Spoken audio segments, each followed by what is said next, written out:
The Book of Numbers, Chapter 1.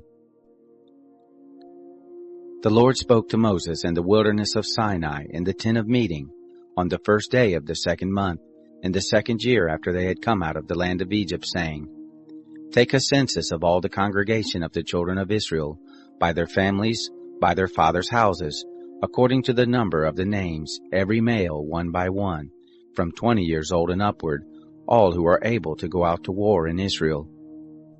You and Aaron shall number them by their divisions. With you there shall be a man of every tribe, every one the head of his father's house. These are the names of the men who shall stand with you. Of Reuben, Elizur the son of Shedeur. Of Simeon, Shelumiel the son of Jerushadai. Of Judah, Nashon the son of Amminadab. Of Issachar, Nethanel the son of Zuar. Of Zebulun, Eliab the son of Helon. Of the children of Joseph. Of Ephraim, Elishama the son of Ammihud. Of Manasseh, Gamaliel the son of Pedazur. Of Benjamin, Abidan the son of Gideoni. Of Dan, Ahiezer the son of Ammishaddai. Of Asher, Pagiel the son of Akron. Of Gad, Eliasaph the son of Duel. Of Naphtali, Ahira the son of Enan. These are those who were called of the congregation, the princes of the tribes of their fathers. They were the heads of the thousands of Israel. Moses and Aaron took these men who are mentioned by name. They assembled all the congregation together on the first day of the second month, and they declared their ancestry by their families, by their fathers' houses, according to the number of the names, from 20 years old and upward, one by one. As the Lord commanded Moses, so he numbered them in the wilderness of Sinai. The children of Reuben, Israel's firstborn, their generations by their families, by their fathers' houses, according to the number of the names, one by one, every male from 20 years old and upward, all who were able to go out to war. Those who were numbered of them, of the tribe of Reuben, were 46,500. Of the children of Simeon, their generations by their families, by their fathers' houses, those who were numbered of it, according to the number of the names, one by one, every male from 20 years old and upward, all who were able to go out to war. Those who were numbered of them, of the tribe of Simeon, were 59,300. Of the children of Gad, their generations, by their families, by their fathers' houses, according to the number of the names, from 20 years old and upward, all who were able to go out to war. Those who were numbered of them, of the tribe of Gad, were 45,650.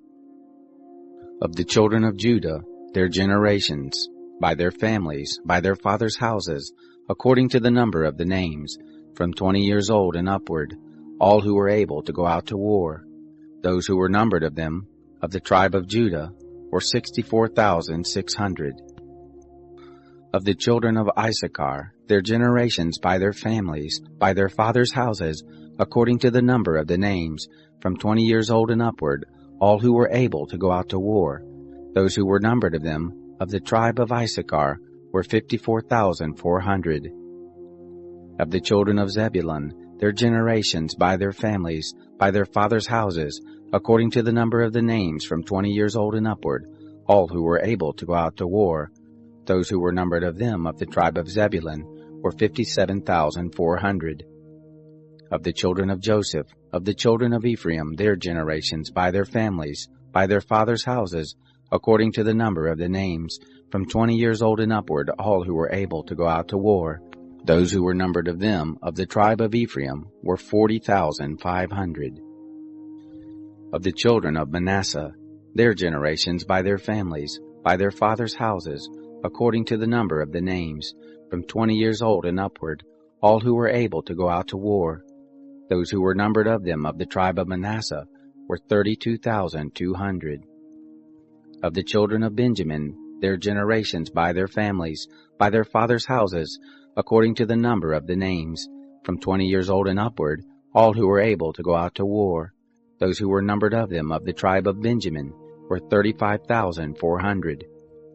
Of the children of Dan, their generations, by their families, by their fathers' houses, according to the number of the names, from 20 years old and upward, all who were able to go forth to war, those who were numbered of them of the tribe of Dan, were 62,700. Of the children of Asher, their generations, by their families, by their fathers' houses, according to the number of the names, from 20 years old and upward, all who were able to go forth to war. Those who were numbered of them of the tribe of Asher were 41,500. Of the children of Naphtali, their generations, by their families, by their fathers' houses, according to the number of the names, from 20 years old and upward, all who were able to go forth to war. Those who were numbered of them of the tribe of Naphtali were 53,400. These are those who were numbered, whom Moses and Aaron numbered, and the princes of Israel, being 12 men. They were each one for his father's house. So all those who were numbered of the children of Israel by their fathers' houses, from 20 years old and upward, all who were able to go out to war in Israel, even all those who were numbered, were 603,550. But the Levites after the tribe of their fathers were not numbered among them. For the Lord spoke to Moses, saying, Only the tribe of Levi you shall not number, neither shall you take a census of them among the children of Israel, but appoint the Levites over the tabernacle of the testimony, and over all its furnishings, and over all that belongs to it. They shall carry the tabernacle and all its furnishings, and they shall take care of it, and shall encamp around it. When the tabernacle is to move, the Levites shall take it down, and when the tabernacle is to be set up, the Levites shall set it up. The stranger who comes near shall be put to death. The children of Israel shall pitch their tents, every man by his own camp, and every man by his own standard, according to their divisions. But the Levites shall encamp around the tabernacle of the testimony, that there may be no wrath on the congregation of the children of Israel, and the Levites shall be responsible for the tabernacle of the testimony. Thus the children of Israel did, according to all that the Lord commanded Moses, so they did. Chapter 2. The Lord spoke to Moses and to Aaron, saying, The children of Israel shall encamp, every man by his own standard, with the banners of their fathers' houses. At a distance from the tent of meeting shall they encamp around it. Those who encamp on the east side toward the sunrise shall be of the standard of the camp of Judah, according to their divisions, and the prince of the children of Judah shall be Nahshon the son of Amminadab. His division, and those who were numbered of them, were 74,600. Those who encamp next to him shall be the tribe of Issachar, and the prince of the children of Issachar shall be Nethanel the son of Zuar. His division, and those who were numbered of it, were 54,400. The tribe of Zebulun, and the prince of the children of Zebulun shall be Eliab the son of Helon. His division, and those who were numbered of it, were 57,400. All who were numbered of the camp of Judah were 186,400, according to their divisions. They shall set out first. On the south side shall be the standard of the camp of Reuben, according to their divisions. The prince of the children of Reuben shall be Elizur, the son of Sheduer. His division, and those who were numbered of it, were 46,500. Those who encamp next to him shall be the tribe of Simeon. The prince of the children of Simeon shall be Shelumiel, the son of Zerusadai. His division, and those who were numbered of them, were 59,300. The tribe of Gad, and the prince of the children of Gad shall be Eliasaph, the son of Ruel. His division, and those who were numbered of them, were 45,650. All those who were numbered of the camp of Reuben were 151,450, according to their host. They shall set out second. Then the tent of meeting shall set out, with the camp of the Levites in the midst of the camps. As they encamp, so shall they set out, every man in his place by their standards. On the west side shall be the standard of the camp of Ephraim according to their divisions, and the prince of the children of Ephraim shall be Elishama, the son of Ammihud. His division, and those who were numbered of them, were 40,500. Next to him shall be the tribe of Manasseh, and the prince of the children of Manasseh shall be Gamaliel, the son of Pedazur. His division and those who were numbered of them were 32,200. The tribe of Benjamin, and the prince of the children of Benjamin shall be Abidan, the son of Gideoni. His host and those who were numbered of them were 35,400. All who were numbered of the camp of Ephraim were 108,100, according to their divisions. They shall set out third. On the north side shall be the standard of the camp of Dan, according to their divisions, and the prince of the children of Dan shall be Ahiezer, the son of Ammishaddai. His division, and those who were numbered of them, were 62,700. Those who encamp next to him shall be of the tribe of Asher, and the prince of the children of Asher shall be Pagiel, the son of Ochran. His division, and those who were numbered of them, were 41,500. The tribe of Naphtali, and the prince of the children of Naphtali, shall be Ahira, the son of Enan. His division, and those who were numbered of them, were 53,400. All who were numbered of the camp of Dan were 157,600. They shall set out last by their standards. These are those who were numbered of the children of Israel by their fathers' houses. All who were numbered of the camps according to their host were 603,550. But the Levites were not numbered among the children of Israel, as the Lord commanded Moses. Thus the children of Israel did, according to all the Lord commanded Moses, so they encamped by their standards, and so they set out, every one by their families, according to their fathers' houses. Chapter 3. Now this is the history of the generations of Aaron and Moses, in the day that the Lord spoke with Moses in Mount Sinai. These are the names of the sons of Aaron: Nadab the firstborn, and Abihu, Eleazar and Ithamar. These are the names of the sons of Aaron, the priests who were anointed, whom he consecrated to minister in the priest office. Nadab and Abihu died before the Lord, when they offered strange fire before the Lord in the wilderness of Sinai, and they had no children. Eleazar and Ithamar ministered in the priest office in the presence of Aaron their father. The Lord spoke to Moses, saying, Bring the tribe of Levi near, and set them before Aaron the priest, that they may minister to him. They shall keep his charge, and the charge of the whole congregation before the tent of meeting, to do the service of the tabernacle.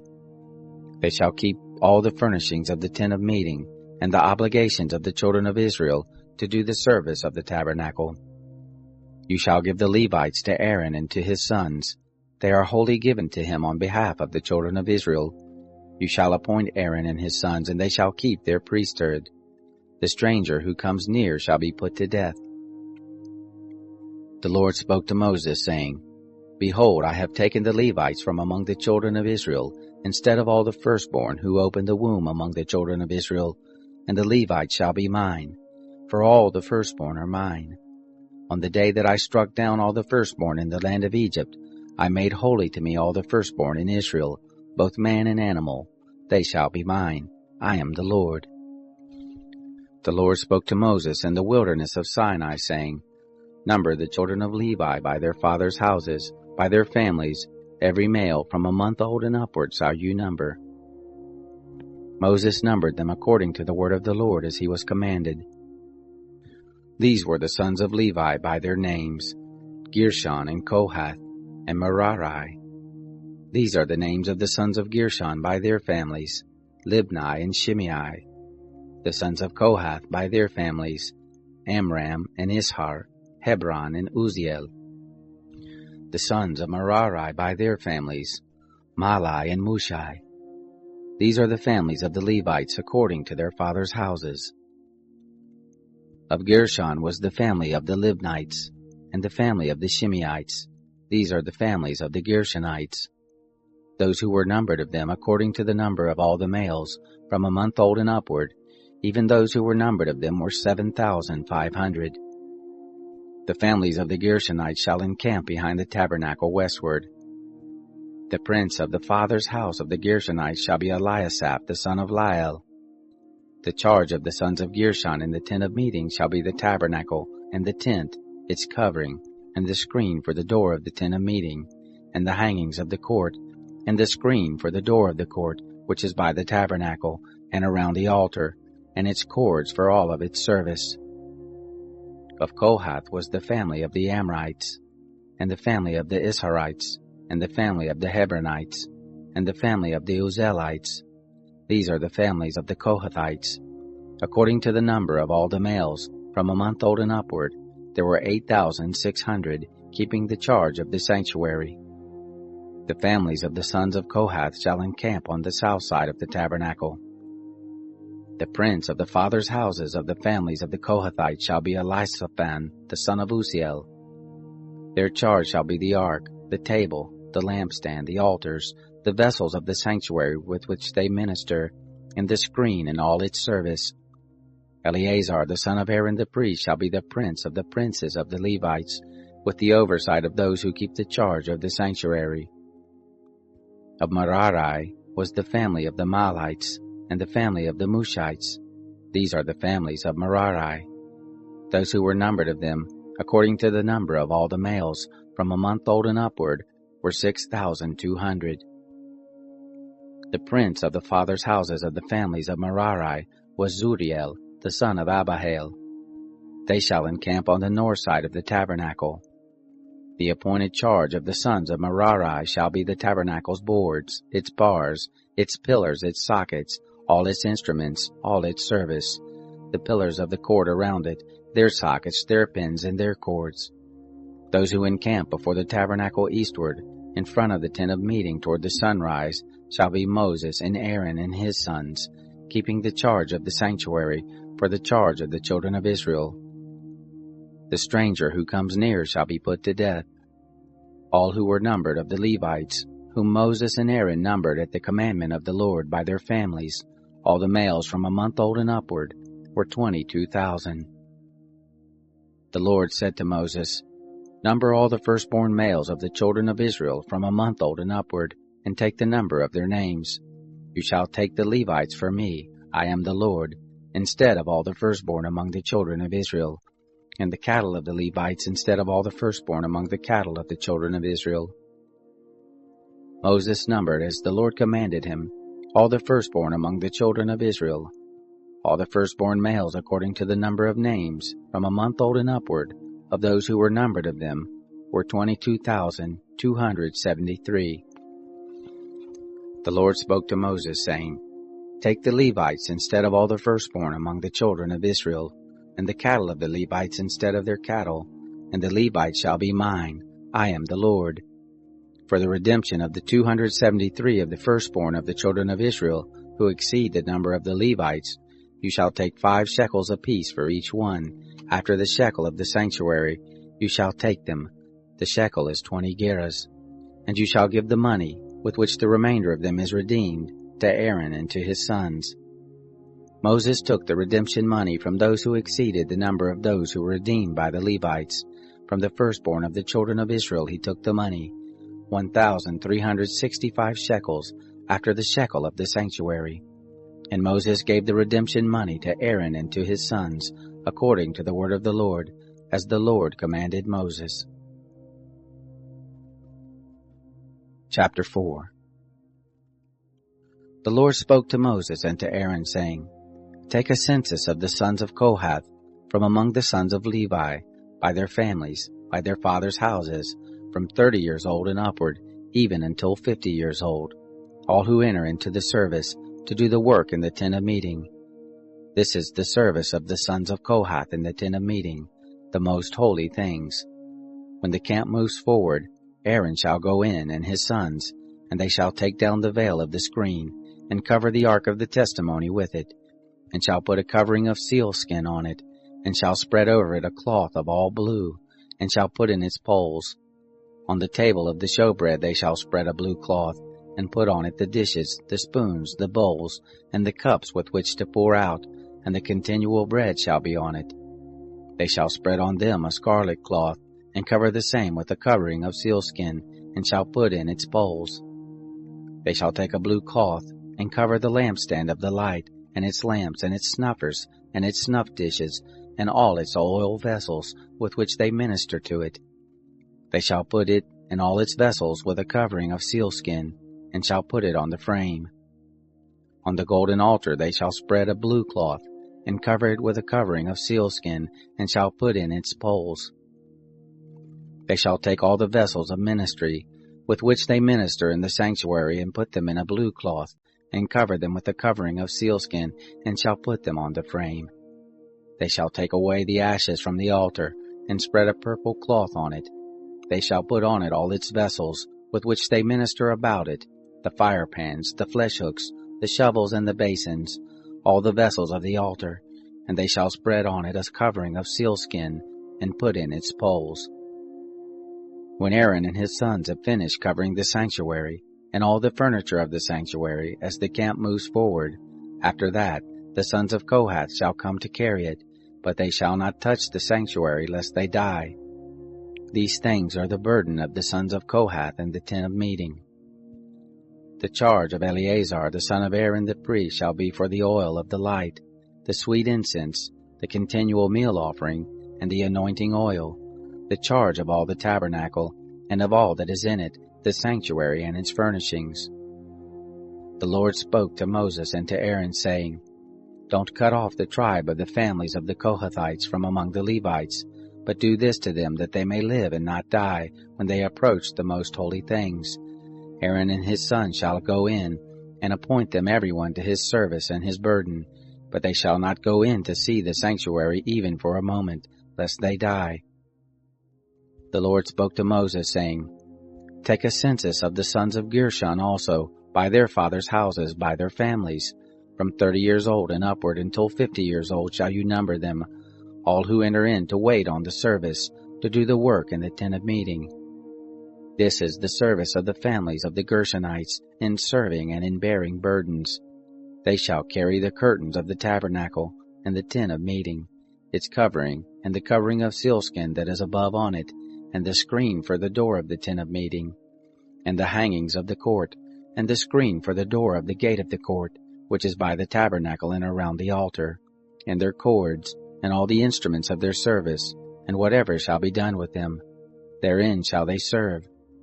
At the commandment of Aaron and his sons shall be all the service of the sons of the Gershonites, and all their burden, and in all their service, and you shall appoint to them in charge all their burden. This is the service of the families of the sons of the Gershonites in the tent of meeting, and their charge shall be under the hand of Ithamar, the son of Aaron the priest. As for the sons of Merari, you shall number them by their families, by their fathers' houses. From 30 years old and upward, even to 50 years old, shall you number them, every one who enters on the service to do the work of the tent of meeting. This is the charge of their burden, according to all their service in the tent of meeting. The tabernacle's boards, its bars, its pillars, its sockets, and the pillars of the court around it, and their sockets, and their pins and their cords, with all their instruments, and with all their service. And by name shall you appoint the instruments of the charge of their burden. This is the service of the families of the sons of Merari, according to all their service, in the tent of meeting, under the hand of Ithamar the son of Aaron the priest. Moses and Aaron and the princes of the congregation numbered the sons of the Kohathites by their families and by their fathers' houses, from 30 years old and upward, even to 50 years old, every one who entered into the service for work in the tent of meeting. Those who were numbered of them by their families were 2,750. These are those who were numbered of the families of the Kohathites, all who served in the tent of meeting, whom Moses and Aaron numbered according to the commandment of the Lord by Moses. Those who were numbered of the sons of Gershon, their families and by their fathers' houses, from 30 years old and upward, even to 50 years old, every one who entered into the service for the work in the tent of meeting, even those who were numbered of them by their families, by their fathers' houses, were 2,630. These are those who were numbered of the families of the son of Gershon, all who served in the tent of meeting, whom Moses and Aaron numbered according to the commandment of the Lord. Those who were numbered of the families of the sons of Merari, by their families, by their fathers' houses, from 30 years old and upward, even to 50 years old, every one who entered into the service for the work in the tent of meeting, even those who were numbered of them by their families, were 3,200. These are those who were numbered of the families of the sons of Merari, whom Moses and Aaron numbered according to the commandment of the Lord by Moses. All those who were numbered of the Levites, whom Moses and Aaron and the princes of Israel numbered by their families and by their fathers' houses, from 30 years old and upward even to 50 years old, every one who entered in to do the work of service and the work of bearing burdens in the tent of meeting, even those who were numbered of them were 8,580. According to the commandment of the Lord they were numbered by Moses, every one according to his service and according to his burden. Thus were they numbered by him, as the Lord commanded Moses. Chapter 5. The Lord spoke to Moses, saying, Command the children of Israel that they put out of the camp every leper, and every one who has an issue, and whoever is unclean by the dead. Both male and female shall you put out. Outside of the camp you shall put them, that they not defile their camp, in the midst of which I dwell. The children of Israel did so, and put them outside of the camp, as the Lord spoke to Moses, so did the children of Israel. The Lord spoke to Moses, saying, Speak to the children of Israel, when a man or a woman commits any sin that men commit, so as to trespass against the Lord, and that soul is guilty, then he shall confess his sin which he has done, and he shall make restitution for his guilt in full, and add to it the 5th part of it, and give it to him in respect of whom he has been guilty. But if the man has no kinsman to whom restitution may be made for the guilt, the restitution for guilt which is made to the Lord shall be the priest, besides the ram of the atonement, by which atonement shall be made for him. Every heave offering of all the holy things of the children of Israel, which they present to the priest, shall be his. Every man's holy thing shall be his. Whatever any man gives the priest, it shall be his. The Lord spoke to Moses, saying, Speak to the children of Israel, and tell them, If any man's wife goes astray and is unfaithful to him, and a man lies with her carnally, and it is hidden from the eyes of her husband, and is kept secret, and she is defiled, and there is no witness against her, and she isn't caught in the act, and the spirit of jealousy comes on him, and he is jealous of his wife, and she is defiled. Or if the spirit of jealousy comes on him, and he is jealous of his wife, and she isn't defiled, then the man shall bring his wife to the priest, and shall bring her offering for her, the 10th part of an ephah of barley meal. He shall pour no oil on it, nor put frankincense on it, for it is a meal offering of jealousy, a meal offering of memorial, bringing iniquity to memory. The priest shall bring her near, and set her before the Lord.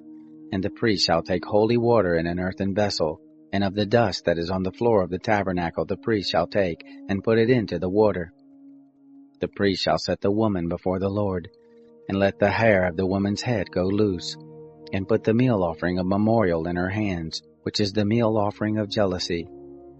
The priest shall have in his hand the water of bitterness that brings a curse. The priest shall cause her to swear, and shall tell the woman, If no man has lain with you, and if you haven't gone aside to uncleanness, being under your husband, be free from this water of bitterness that brings a curse.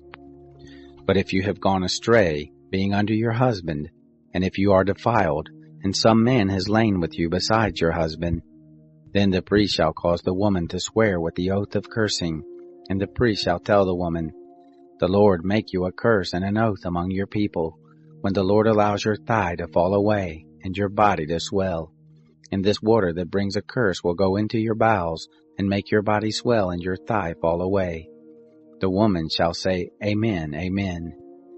The priest shall write these curses in a book, and he shall blot them out into the water of bitterness. He shall make the woman drink the water of bitterness that causes the curse, and the water that causes the curse shall enter into her and become bitter. The priest shall take the meal offering of jealousy out of the woman's hand, and shall wave the meal offering before the Lord and bring it to the altar. The priest shall take a handful of the meal offering as the memorial of it and burn it on the altar, and afterward shall make the woman drink the water. When he has made her drink the water, then it shall happen, if she is defiled and has committed a trespass against her husband, that the water that causes the curse will enter into her and become bitter, and her body will swell, and her thigh will fall away, and the woman will be a curse among her people. If the woman isn't defiled but is clean, then she shall be free, and shall conceive a child. This is the law of jealousy, when a wife, being under her husband, goes astray and is defiled, or when the spirit of jealousy comes on a man, and he is jealous of his wife. Then he shall set the woman before the Lord, and the priest shall execute on her all this law. The man shall be free from iniquity, and that woman shall bear her iniquity. Chapter 6. The Lord spoke to Moses, saying, Speak to the children of Israel, and tell them, when either man or woman shall make a special vow, the vow of a Nazirite, to separate himself to the Lord, he shall separate himself from wine and strong drink. He shall drink no vinegar of wine, or vinegar of fermented drink, neither shall he drink any juice of grapes, nor eat fresh grapes or dried. All the days of his separation he shall eat nothing that is made of the grapevine, from the seeds even to the skins. All the days of his vow of separation there shall no razor come on his head, until the days are fulfilled, in which he separates himself to the Lord. He shall be holy. He shall let the locks of the hair of his head grow long. All the days that he separates himself to the Lord he shall not go near a dead body. He shall not make himself unclean for his father, or for his mother, for his brother, or for his sister when they die, because his separation to God is on his head. All the days of his separation he is holy to the Lord. If a man dies very suddenly beside him, and he defiles the head of his separation, then he shall shave his head in the day of his cleansing. On the 7th day he shall shave it. On the 8th day he shall bring 2 turtle doves or 2 young pigeons to the priest, to the door of the tent of meeting. The priest shall offer one for a sin offering, and the other for a burnt offering, and make atonement for him, because he sinned by reason of the dead, and shall make his head holy that same day. He shall separate to the Lord the days of his separation, and shall bring a male lamb a year old for a trespass offering, but the former days shall be void, because his separation was defiled. This is the law of the Nazirite, when the days of his separation are fulfilled. He shall be brought to the door of the tent of meeting, and he shall offer his offering to the Lord, 1 male lamb a year old without blemish for a burnt offering, and 1 ewe lamb a year old without blemish for a sin offering, and 1 ram without blemish for a peace offering. And a basket of unleavened bread, cakes of fine flour mixed with oil, and unleavened wafers anointed with oil, and their meal offering and their drink offerings. The priest shall present them before the Lord, and shall offer his sin offering and his burnt offering. He shall offer the ram for a sacrifice of peace offerings to the Lord, with the basket of unleavened bread. The priest shall also offer its meal offering and its drink offering. The Nazirite shall shave the head of his separation at the door of the tent of meeting, and shall take the hair of the head of his separation, and put it on the fire which is under the sacrifice of peace offerings. The priest shall take the boiled shoulder of the ram, and 1 unleavened cake out of the basket, and 1 unleavened wafer, and shall put them on the hands of the Nazirite, after he has shaved the head of his separation. And the priest shall wave them for a wave offering before the Lord. This is holy for the priest, together with the breast that is waved and the thigh that is offered. After that, the Nazirite may drink wine. This is the law of the Nazirite who vows, and of his offering to the Lord for his separation, besides that which he is able to get. According to his vow which he vows, so he must do after the law of his separation. The Lord spoke to Moses, saying, Speak to Aaron and to his sons, saying, This is how you shall bless the children of Israel. You shall tell them, The Lord bless you and keep you. The Lord make his face to shine on you and be gracious to you. The Lord lift up his face toward you and give you peace. So they shall put my name on the children of Israel, and I will bless them. Chapter 7. It happened on the day that Moses had finished setting up the tabernacle and had anointed it, and sanctified it, with all its furniture, and the altar with all its vessels, and had anointed and sanctified them, that the princes of Israel, the heads of their father's house, offered. These were the princes of the tribes. These are they who were over those who were numbered, and they brought their offerings before the Lord. 6 covered wagons, and 12 oxen, a wagon for every 2 of the princes, and for each one an ox, and they presented them before the tabernacle. The Lord spoke to Moses, saying, Accept these from them, that they may be used in doing the service of the tent of meeting, and you shall give them to the Levites, to every man according to his service. Moses took the wagons and the oxen and gave them to the Levites. He gave 2 wagons and 4 oxen to the sons of Gershon, according to their service. And he gave 4 wagons and 8 oxen to the sons of Merari, according to their service, under the direction of Ithamar the son of Aaron the priest. But to the sons of Kohath he gave none, because the service of the sanctuary belonged to them. They carried it on their shoulders. The princes gave offerings for the dedication of the altar, and the day that it was anointed. Even the princes gave their offerings before the altar. The Lord said to Moses, They shall offer their offering, each prince on his day, for the dedication of the altar. He who offered his offering for the first day was Nahshon the son of Amminadab, of the tribe of Judah, and his offering was 1 silver platter, the weight of which was 130 shekels, 1 silver bowl of 70 shekels after the shekel of the sanctuary, both of them full of fine flour mixed with oil for a meal offering, 1 golden ladle of 10 shekels, full of incense, 1 young bull, 1 ram, 1 male lamb a year old for a burnt offering, 1 male goat for a sin offering, and for the sacrifice of peace offerings, 2 oxen, 5 rams, 5 male goats, and 5 male lambs a year old. This was the offering of Nahshon the son of Amminadab. On the second day Nethanel the son of Zuar, the prince of Issachar, gave his offering. He offered for his offering 1 silver platter, the weight of which was 130 shekels, 1 silver bowl of 70 shekels after the shekel of the sanctuary, both of them full of fine flour mixed with oil for a meal offering, 1 golden ladle of 10 shekels full of incense, 1 young bull, 1 ram, 1 male lamb a year old for a burnt offering, 1 male goat for a sin offering, and for the sacrifice of peace offerings, 2 oxen, 5 rams, 5 male goats, 5 male lambs a year old. This was the offering of Nethanel the son of Zuar. On the third day, Eliab the son of Helon, prince of the children of Zebulun, gave his offering, 1 silver platter, the weight of which was 130 shekels, 1 silver bowl of 70 shekels after the shekel of the sanctuary, both of them full of fine flour mixed with oil for a meal offering, 1 golden ladle of 10 shekels full of incense, 1 young bull, 1 ram, 1 male lamb a year old for a burnt offering, 1 male goat for a sin offering, and for the sacrifice of peace offerings, 2 oxen, 5 rams, 5 male goats, and 5 male lambs a year old. This was the offering of Eliab the son of Helon. On the fourth day, Elizur the son of Sheduer, prince of the children of Reuben, gave his offering, 1 silver platter, the weight of which was 130 shekels, 1 silver bowl of 70 shekels after the shekel of the sanctuary, both of them full of fine flour mixed with oil for a meal offering, 1 golden ladle of 10 shekels full of incense, 1 young bull, 1 ram, 1 male lamb a year old for a burnt offering, 1 male goat for a sin offering, and for the sacrifice of peace offerings, 2 oxen, 5 rams, 5 male goats, and 5 male lambs a year old. This was the offering of Elizur the son of Sheduer.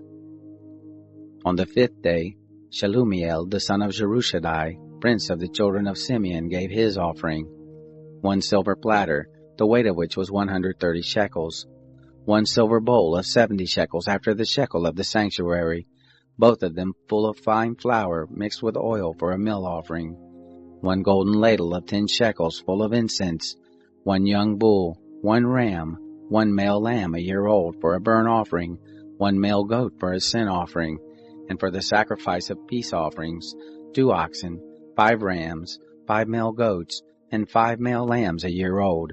This was the offering of Shelumiel the son of Jerushadai. On the sixth day, Eliasaph the son of Duel, prince of the children of Gad, gave his offering, 1 silver platter, the weight of which was 130 shekels, 1 silver bowl of 70 shekels after the shekel of the sanctuary, both of them full of fine flour mixed with oil for a meal offering, 1 golden ladle of 10 shekels full of incense, 1 young bull, 1 ram, one male lamb a year old for a burnt offering, one male goat for a sin offering, and for the sacrifice of peace offerings, 2 oxen, 5 rams, 5 male goats, and 5 male lambs a year old. This was the offering of Eliasaph the son of Duel. On the 7th day, Elishama the son of Ammihud, prince of the children of Ephraim, gave his offering, 1 silver platter, the weight of which was 130 shekels, 1 silver bowl of 70 shekels, after the shekel of the sanctuary, both of them full of fine flour mixed with oil for a meal offering, 1 golden ladle of 10 shekels, full of incense, 1 young bull, 1 ram, 1 male lamb a year old for a burnt offering, 1 male goat for a sin offering, and for the sacrifice of peace offerings, 2 oxen, 5 rams, 5 male goats, and 5 male lambs a year old. This was the offering of Elishama the son of Ammihud. On the 8th day, Gamaliel the son of Pedazur, prince of the children of Manasseh, gave his offering, 1 silver platter, the weight of which was 130 shekels, 1 silver bowl of 70 shekels, after the shekel of the sanctuary, both of them full of fine flour mixed with oil for a meal offering, 1 golden ladle of 10 shekels, full of incense, 1 young bull, 1 ram, 1 male lamb a year old for a burnt offering, 1 male goat for a sin offering, and for the sacrifice of peace offerings, 2 oxen, 5 rams, 5 male goats, and 5 male lambs a year old. This was the offering of Gamaliel the son of Pedazur. On the 9th day, Abidan the son of Gideoni, prince of the children of Benjamin, gave his offering, 1 silver platter, the weight of which was 130 shekels, 1 silver bowl of 70 shekels, after the shekel of the sanctuary, both of them full of fine flour mixed with oil for a meal offering, 1 golden ladle of 10 shekels, full of incense, 1 young bull, 1 ram, 1 male lamb a year old for a burnt offering, 1 male goat for a sin offering, and for the sacrifice of peace offerings, 2 oxen, 5 rams, 5 male goats, and 5 male lambs a year old. This was the offering of Abidan the son of Gideoni.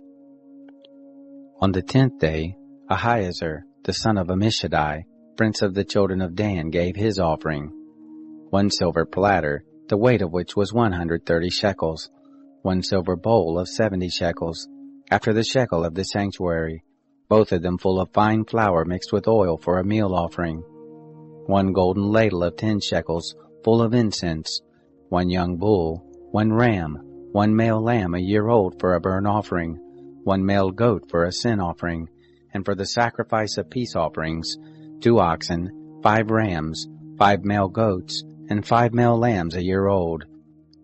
This was the offering of Ahiezer the son of Ammishaddai.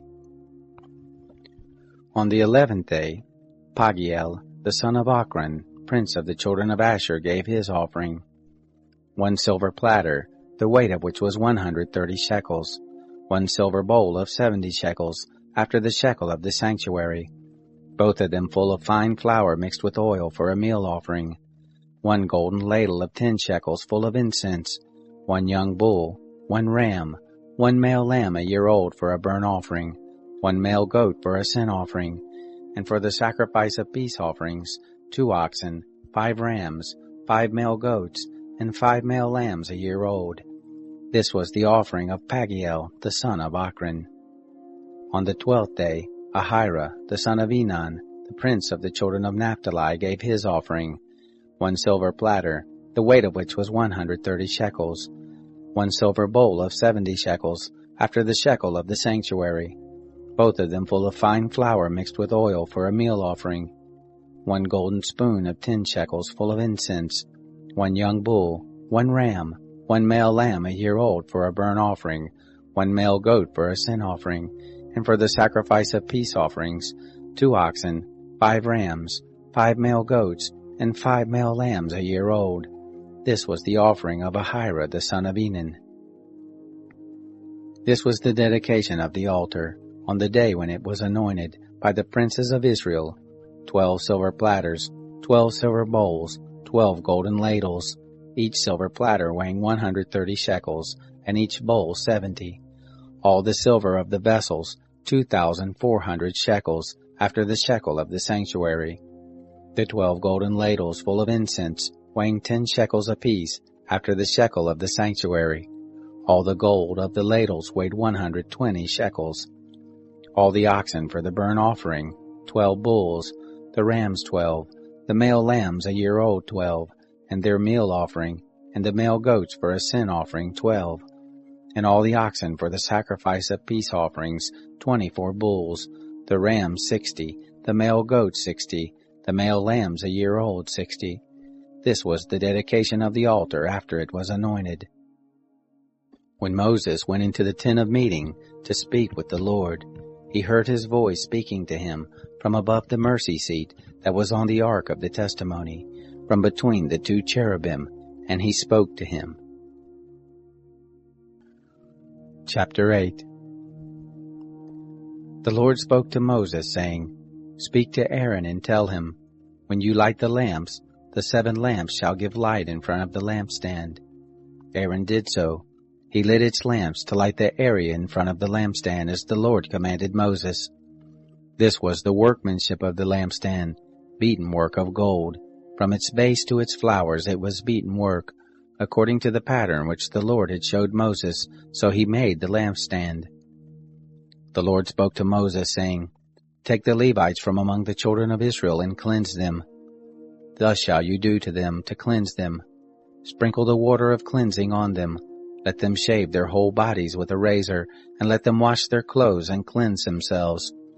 Then let them take a young bull and its meal offering, fine flour mixed with oil, and another young bull you shall take for a sin offering. You shall present the Levites before the tent of meeting. You shall assemble the whole congregation of the children of Israel. You shall present the Levites before the Lord. The children of Israel shall lay their hands on the Levites, and Aaron shall offer the Levites before the Lord for a wave offering, on behalf of the children of Israel, that it may be theirs to do the service of the Lord. The Levites shall lay their hands on the heads of the bulls, and you shall offer the one for a sin offering, and the other for a burnt offering to the Lord, to make atonement for the Levites. You shall set the Levites before Aaron and before his sons, and offer them as a wave offering to the Lord. Thus you shall separate the Levites from among the children of Israel, and the Levites shall be mine. After that, the Levites shall go in to do the service of the tent of meeting, and you shall cleanse them, and offer them as a wave offering. For they are wholly given to me from among the children of Israel, instead of all who opened the womb, even the firstborn of all the children of Israel, I have taken them to me. For all the firstborn among the children of Israel are mine, both man and animal. On the day that I struck all the firstborn in the land of Egypt, I sanctified them for myself. I have taken the Levites instead of all the firstborn among the children of Israel. I have given the Levites as a gift to Aaron and to his sons from among the children of Israel, to do the service of the children of Israel in the tent of meeting, and to make atonement for the children of Israel, that there be no plague among the children of Israel when the children of Israel come near to the sanctuary. Thus did Moses and Aaron and all the congregation of the children of Israel do to the Levites, according to all that the Lord commanded Moses concerning the Levites, so the children of Israel did to them. The Levites purified themselves from sin, and they washed their clothes, and Aaron offered them for a wave offering before the Lord, and Aaron made atonement for them to cleanse them. After that, the Levites went in to do their service in the tent of meeting before Aaron and before his sons, as the Lord had commanded Moses concerning the Levites, so they did to them. The Lord spoke to Moses, saying, This is that which belongs to the Levites. From 25 years old and upward they shall go in to wait on the service and the work of the tent of meeting. And from the age of 50 years they shall cease waiting on the work, and shall serve no more, but shall minister with their brothers in the tent of meeting, to keep the charge, and shall do no service. Thus shall you do to the Levites concerning their duties. Chapter 9. The Lord spoke to Moses in the wilderness of Sinai, in the first month of the 2nd year after they had come out of the land of Egypt, saying, Moreover, let the children of Israel keep the Passover in its appointed season. On the 14th day of this month at evening you shall keep it in its appointed season, according to all its statutes, and according to all its ordinances you shall keep it. Moses spoke to the children of Israel that they should keep the Passover. They kept the Passover in the first month, on the 14th day of the month, at the evening, in the wilderness of Sinai, according to all that the Lord commanded Moses, so the children of Israel did. There were certain men who were unclean because of the dead body of a man, so that they could not keep the Passover on that day, and they came before Moses and before Aaron on that day. Those men said to him, "We are unclean because of the dead body of a man. Why are we kept back that we may not offer the offering of the Lord in its appointed season among the children of Israel?" Moses answered them, "Wait, that I may hear what the Lord will command concerning you." The Lord spoke to Moses, saying, "Say to the children of Israel, if any man of you or of your generations is unclean by reason of a dead body, or is on a journey far away, he shall still keep the Passover to the Lord. In the second month, on the 14th day at evening, they shall keep it. They shall eat it with unleavened bread and bitter herbs. They shall leave none of it until the morning, nor break a bone of it. According to all the statute of the Passover they shall keep it. But the man who is clean, and is not on a journey, and fails to keep the Passover, that soul shall be cut off from its people, because he didn't offer the offering of the Lord in its appointed season. That man shall bear his sin. If a foreigner lives among you, and desires to keep the Passover to the Lord, according to the statute of the Passover and according to its ordinance, so shall he do. You shall have one statute, both for the foreigner and for him who is born in the land. On the day that the tabernacle was raised up, the cloud covered the tabernacle, even the tent of the testimony, and at evening it was over the tabernacle as it were the appearance of fire until morning. So it was continually. The cloud covered it, and the appearance of fire by night. Whenever the cloud was taken up from over the tent, then after that the children of Israel traveled, and in the place where the cloud remained, there the children of Israel encamped. At the commandment of the Lord the children of Israel traveled, and at the commandment of the Lord they encamped. As long as the cloud remained on the tabernacle, they remained encamped. When the cloud stayed on the tabernacle many days, then the children of Israel kept the charge of the Lord, and didn't travel. Sometimes the cloud was a few days on the tabernacle. Then according to the commandment of the Lord they remained encamped, and according to the commandment of the Lord they traveled.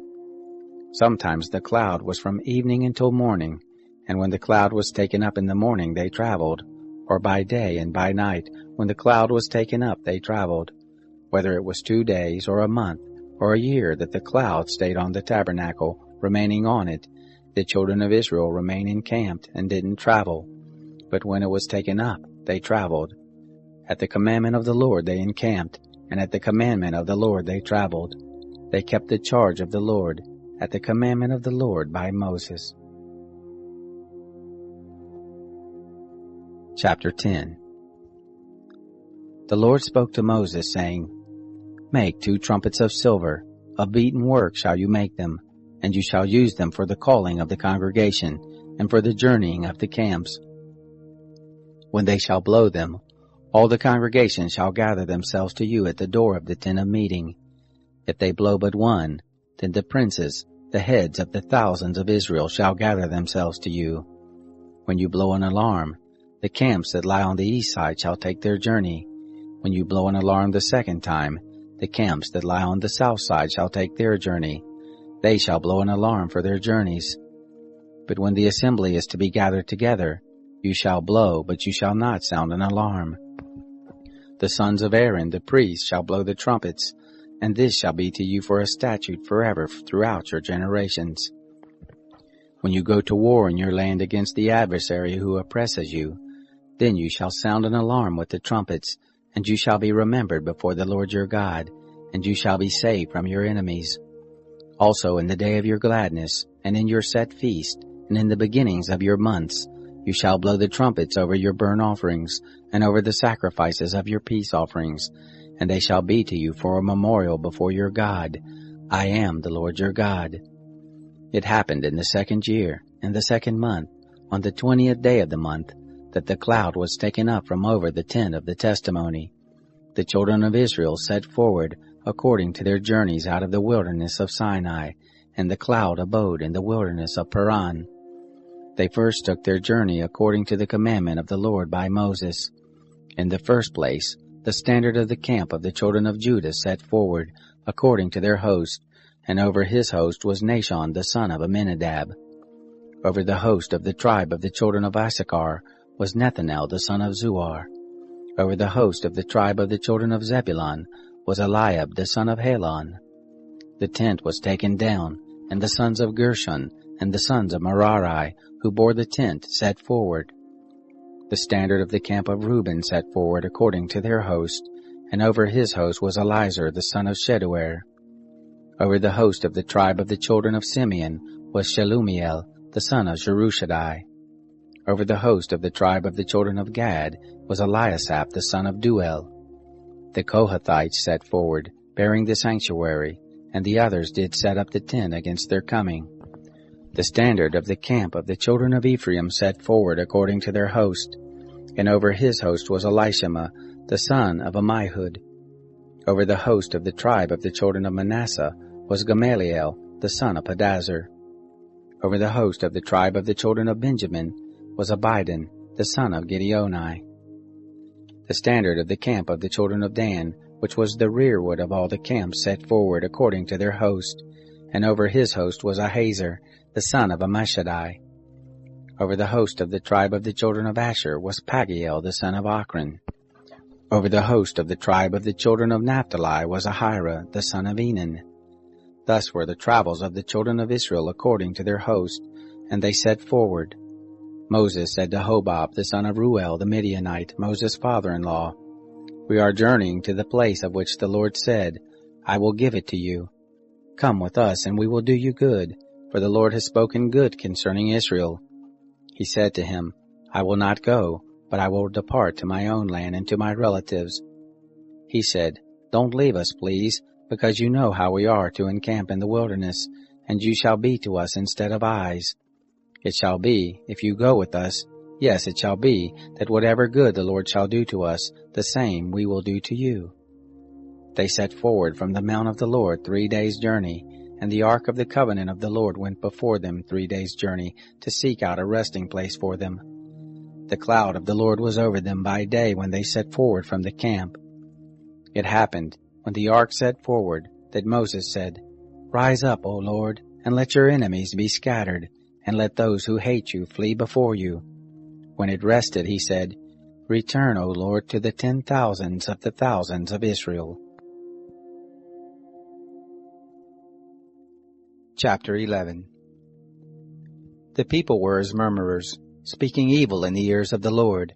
And when the Lord heard it, his anger was kindled, and the fire of the Lord burned among them, and devoured in the uttermost part of the camp. The people cried to Moses, and Moses prayed to the Lord, and the fire abated. The name of that place was called Taberah, because the fire of the Lord burned among them. The mixed multitude that was among them lusted exceedingly, and the children of Israel also wept again, and said, "Who shall give us flesh to eat? We remember the fish which we ate in Egypt for nothing, the cucumbers and the melons, and the leeks and the onions and the garlic. But now our soul is dried away. There is nothing at all save this manna to look on." The manna was like coriander seed, and the appearance of it as the appearance of bdellium. The people went about and gathered it, and ground it in mills, or beat it in mortars, and boiled it in pots, and made cakes of it, and the taste of it was as the taste of fresh oil. When the dew fell on the camp in the night, the manna fell on it. Moses heard the people weeping throughout their families, every man at the door of his tent, and the anger of the Lord was kindled greatly, and Moses was displeased. Moses said to the Lord, "Why have you dealt ill with your servant? And why haven't I found favor in your sight, that you lay the burden of all this people on me? Have I conceived all this people? Have I brought them forth that you should tell me, carry them in your bosom, as a nursing father carries the sucking child, to the land which you swore to their fathers? Where should I have flesh to give all this people? For they weep to me, saying, Give us flesh that we may eat. I am not able to bear all this people alone, because it is too heavy for me. If you deal thus with me, please kill me out of hand, if I have found favor in your sight, and let me not see my wretchedness." The Lord said to Moses, "Gather to me 70 men of the elders of Israel, whom you know to be elders of the people and officers over them, and bring them to the tent of meeting, that they may stand there with you. I will come down and talk with you there, and I will take of the Spirit which is on you, and will put it on them, and they shall bear the burden of the people with you, that you not bear it yourself alone. Say to the people, Sanctify yourselves against tomorrow, and you shall eat flesh, for you have wept in the ears of the Lord, saying, Who shall give us flesh to eat? For it was well with us in Egypt, therefore the Lord will give you flesh, and you shall eat. You shall not eat 1 day, nor 2 days, nor 5 days, neither 10 days, nor 20 days, but a whole month, until it comes out at your nostrils, and it becomes loathsome to you, because you have rejected the Lord who is among you, and have wept before him, saying, Why did we come forth out of Egypt? Moses said, The people, among whom I am, are 600,000 footmen. And you have said, I will give them flesh, that they may eat a whole month. Shall flocks and herds be slain for them to suffice them? Or shall all the fish of the sea be gathered together for them to suffice them? The Lord said to Moses, Has the Lord's hand grown short? Now you shall see whether my word shall happen to you or not. Moses went out and told the people the words of the Lord, and he gathered 70 men of the elders of the people, and set them round about the tent. The Lord came down in the cloud and spoke to him, and took of the Spirit that was on him, and put it on the 70 elders. And it happened that when the Spirit rested on them, they prophesied, but they did so no more. But there remained 2 men in the camp. The name of the one was Eldad, and the name of the other Medad, and the Spirit rested on them. And they were of those who were written, but had not gone out to the tent, and they prophesied in the camp. A young man ran and told Moses, and said, Eldad and Medad do prophesy in the camp. Joshua the son of Nun, the minister of Moses, one of his chosen men, answered, My lord Moses, forbid them. Moses said to him, Are you jealous for my sake? Would that all the Lord's people were prophets, that the Lord would put his Spirit on them. Moses got into the camp, he and the elders of Israel. There went forth a wind from the Lord, and brought quails from the sea, and let them fall by the camp, about a day's journey on this side, and a day's journey on the other side round about the camp, and about 2 cubits above the surface of the earth. The people rose up all that day and all that night, and all the next day, and gathered the quails. He who gathered least gathered 10 homers, and they spread them all abroad for themselves round about the camp. While the flesh was yet between their teeth, before it was chewed, the anger of the Lord was kindled against the people, and the Lord struck the people with a very great plague. The name of that place was called Kibroth Hattaavah, because there they buried the people who lusted. From Kibroth Hattaavah the people traveled to Hazeroth, and they abode at Hazeroth. Chapter 12. Miriam and Aaron spoke against Moses because of the Cushite woman whom he had married, for he had married a Cushite woman. They said, Has the Lord indeed spoken only with Moses? Hasn't he spoken also with us? The Lord heard it. Now the man Moses was very humble, above all the men who were on the surface of the earth. The Lord spoke suddenly to Moses and to Aaron and to Miriam, Come out, you 3, to the tent of meeting. They 3 came out. The Lord came down in a pillar of cloud and stood at the door of the tent, and called Aaron and Miriam, and they both came forth. He said, Hear now my words. If there be a prophet among you, I the Lord will make myself known to him in a vision. I will speak with him in a dream. My servant Moses is not so. He is faithful in all my house. With him will I speak mouth to mouth, even manifestly, and not in dark speeches. And the form of the Lord shall he see. Why then were you not afraid to speak against my servant, against Moses? The anger of the Lord was kindled against them, and he departed. The cloud removed from over the tent, and behold, Miriam was leprous, as white as snow. And Aaron looked at Miriam, and behold, she was leprous. Aaron said to Moses, O my Lord, please don't lay sin on us, for that we have done foolishly, and for that we have sinned. Let her not, I pray, be as one of the dead, of whom the flesh is half consumed when he comes out of his mother's womb. Moses cried to the Lord, saying, Heal her, Lord, I beseech you. The Lord said to Moses, "If her father had but spit in her face, shouldn't she be ashamed 7 days? Let her be shut up outside of the camp 7 days, and after that she shall be brought in again." Miriam was shut up outside of the camp 7 days, and the people didn't travel until Miriam was brought in again. Afterward the people traveled from Hazeroth and encamped in the wilderness of Paran. Chapter 13. The Lord spoke to Moses, saying, "Send men that they may spy out the land of Canaan, which I give to the children of Israel. Of every tribe of their fathers shall you send a man, every one a prince among them." Moses sent them from the wilderness of Paran, according to the commandment of the Lord, all of them men who were heads of the children of Israel. These were the names: of the tribe of Reuben, Shammua the son of Zachar; of the tribe of Simeon, Shaphat the son of Hori; of the tribe of Judah, Caleb the son of Jephunneh; of the tribe of Issachar, Igal the son of Joseph; of the tribe of Ephraim, Hoshea the son of Nun; of the tribe of Benjamin, Paltai the son of Raphu; of the tribe of Zebulun, Gadiel the son of Sodai; of the tribe of Joseph, namely of the tribe of Manasseh, Gadai the son of Susai; of the tribe of Dan, Amiel the son of Gemalai; of the tribe of Asher, Sethur the son of Michael; of the tribe of Naphtali, Nabai the son of Vopsai; of the tribe of Gad, Guel the son of Machai. These are the names of the men whom Moses sent to spy out the land. Moses called Hoshea the son of Nun, Joshua. Moses sent them to spy out the land of Canaan, and said to them, "Go up this way by the south, and go up into the hill country, and see the land what it is, and the people who dwell there, whether they are strong or weak, whether they are few or many, and what the land is that they dwell in, whether it is good or bad, and what cities there are that they dwell in, whether in camps or in strongholds, and what the land is, whether it is fat or lean, whether there is wood in it or not. Be of good courage, and bring of the first fruit of the land." Now the time was the time of the first ripe grapes. So they went up, and spied out the land from the wilderness of Zin to Rehob, to the entrance of Hamath. They went up by the south, and came to Hebron, and Ahaman, Sheshai, and Talmai. The children of Anak were there.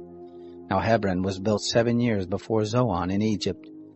They came to the valley of Eshcol, and cut down from there a branch with one cluster of grapes, and they bore it on a staff between two. They brought also of the pomegranates and of the figs. The place was called the valley of Eshcol, because of the cluster which the children of Israel cut down from there. They returned from spying out the land at the end of 40 days. They went and came to Moses and to Aaron and to all the congregation of the children of Israel, to the wilderness of Paran, to Kadesh, and brought back word to them and to all the congregation, and showed them the fruit of the land. They told him and said, "We came to the land where you sent us, and surely it flows with milk and honey, and this is the fruit of it. However, the people who dwell in the land are strong, and the cities are fortified and very great. And moreover, we saw the children of Anak there. Amalek dwells in the land of the south, and the Hittite, and the Jebusite, and the Amorite dwell in the hill country, and the Canaanite dwells by the sea, and along by the side of the Jordan." Caleb stilled the people before Moses and said, "Let us go up at once and possess it, for we are well able to overcome it." But the men who went up with him said, "We aren't able to go up against the people, for they are stronger than we." They brought up an evil report of the land which they had spied out to the children of Israel, saying, "The land through which we have gone to spy it out is a land that eats up the inhabitants of it, and all the people who we saw in it are men of great stature. There we saw the Nephilim, the sons of Anak, who come of the Nephilim, and we were in our own sight as grasshoppers, and so we were in their sight." Chapter 14. All the congregation lifted up their voice and cried, and the people wept that night. All the children of Israel murmured against Moses and against Aaron, and the whole congregation said to them, "Would that we had died in the land of Egypt, or would that we had died in this wilderness. Why does the Lord bring us to this land to fall by the sword? Our wives and our little ones will be a prey. Wouldn't it be better for us to return to Egypt? They said one to another, Let's make a captain, and let us return to Egypt. Then Moses and Aaron fell on their faces before all the assembly of the congregation of the children of Israel. Joshua the son of Nun, and Caleb the son of Jephunneh, who were of those who spied out the land, tore their clothes. And they spoke to all the congregation of the children of Israel, saying, The land which we passed through to spy it out is an exceedingly good land. If the Lord delights in us, then he will bring us into this land and give it to us, a land which flows with milk and honey. Only don't rebel against the Lord, neither fear the people of the land, for they are bread for us. Their defense is removed from over them, and the Lord is with us. Don't fear them. But all the congregation bade stone them with stones. The glory of the Lord appeared in the tent of meeting to all the children of Israel. The Lord said to Moses, How long will this people despise me? And how long will they not believe in me for all the signs which I have worked among them? I will strike them with the pestilence and disinherit them, and will make of you a nation greater and mightier than they. Moses said to the Lord, Then the Egyptians will hear it, for you brought up this people in your might from among them, and they will tell it to the inhabitants of this land. They have heard that you, O Lord, are in the midst of this people. For you, Lord, are seen face to face, and your cloud stands over them, and you go before them in a pillar of cloud by day, and in a pillar of fire by night. Now if you shall kill this people as one man, then the nations which have heard of the fame of you will speak, saying, Because the Lord was not able to bring this people into the land which he swore to them, therefore he has slain them in the wilderness. Now please let the power of the Lord be great, according as you have spoken, saying, The Lord is slow to anger, and abundant in loving kindness, forgiving iniquity and disobedience, and that will by no means clear the guilty, visiting the iniquity of the fathers on the children, and on the third and on the fourth generation. Pardon, please, the iniquity of this people, according to the greatness of your loving kindness, and according as you have forgiven this people from Egypt even until now. The Lord said, I have pardoned according to your word, but in very deed as I live, and as all the earth shall be filled with the glory of the Lord, because all those men who have seen my glory and my signs, which I worked in Egypt and in the wilderness, yet have tempted me these 10 times and have not listened to my voice, surely they shall not see the land which I swore to their fathers, neither shall any of those who despised me see it, but my servant Caleb, because he had another spirit with him, and has followed me fully, him will I bring into the land into which he went, and his seed shall possess it. Now the Amalekite and the Canaanite dwell in the valley. Tomorrow turn and get into the wilderness by the way of the Red Sea. The Lord spoke to Moses and to Aaron, saying, How long shall I bear with this evil congregation that murmur against me? I have heard the murmurings of the children of Israel which they murmur against me. Tell them, As I live, says the Lord, surely as you have spoken in my ears, so will I do to you. Your dead body shall fall in this wilderness, and all who were numbered of you, according to your whole number from 20 years old and upward, who have murmured against me, surely you shall not come into the land, concerning which I swore that I would make you dwell therein, save Caleb the son of Jephunneh, and Joshua the son of Nun. But your little ones, that you said should be a prey, them will I bring in, and they shall know the land which you have rejected. But as for you, your dead body shall fall in this wilderness. Your children shall be wanderers in the wilderness 40 years, and shall bear your prostitution, until your dead bodies be consumed in the wilderness. After the number of the days in which you spied out the land, even 40 days, for every day a year shall you bear your iniquities, even 40 years, and you shall know my alienation. I, the Lord, have spoken. Surely this will I do to all this evil congregation, who are gathered together against me. In this wilderness they shall be consumed, and there they shall die. The men whom Moses sent out to spy out the land, who returned, and made all the congregation to murmur against him, by bringing up an evil report against the land, even those men who did bring up an evil report of the land, died by the plague before the Lord. But Joshua the son of Nun, and Caleb the son of Jephunneh, remained alive of those men who went to spy out the land. Moses told these words to all the children of Israel, and the people mourned greatly. They rose up early in the morning, and got them up to the top of the mountain, saying, Behold, we are here, and will go up to the place which the Lord has promised us, for we have sinned. Moses said, Why now do you disobey the commandment of the Lord, seeing it shall not prosper? Don't go up, for the Lord is in among you, that you not be struck down before your enemies. For there the Amalekite and the Canaanite are before you, and you shall fall by the sword, because you are turned back from following the Lord. Therefore the Lord will not be with you. But they presumed to go up to the top of the mountain. Nevertheless, the ark of the covenant of the Lord and Moses didn't depart out of the camp. Then the Amalekite came down, and the Canaanite who lived in that mountain, and struck them, and beat them down even to Hormah. Chapter 15.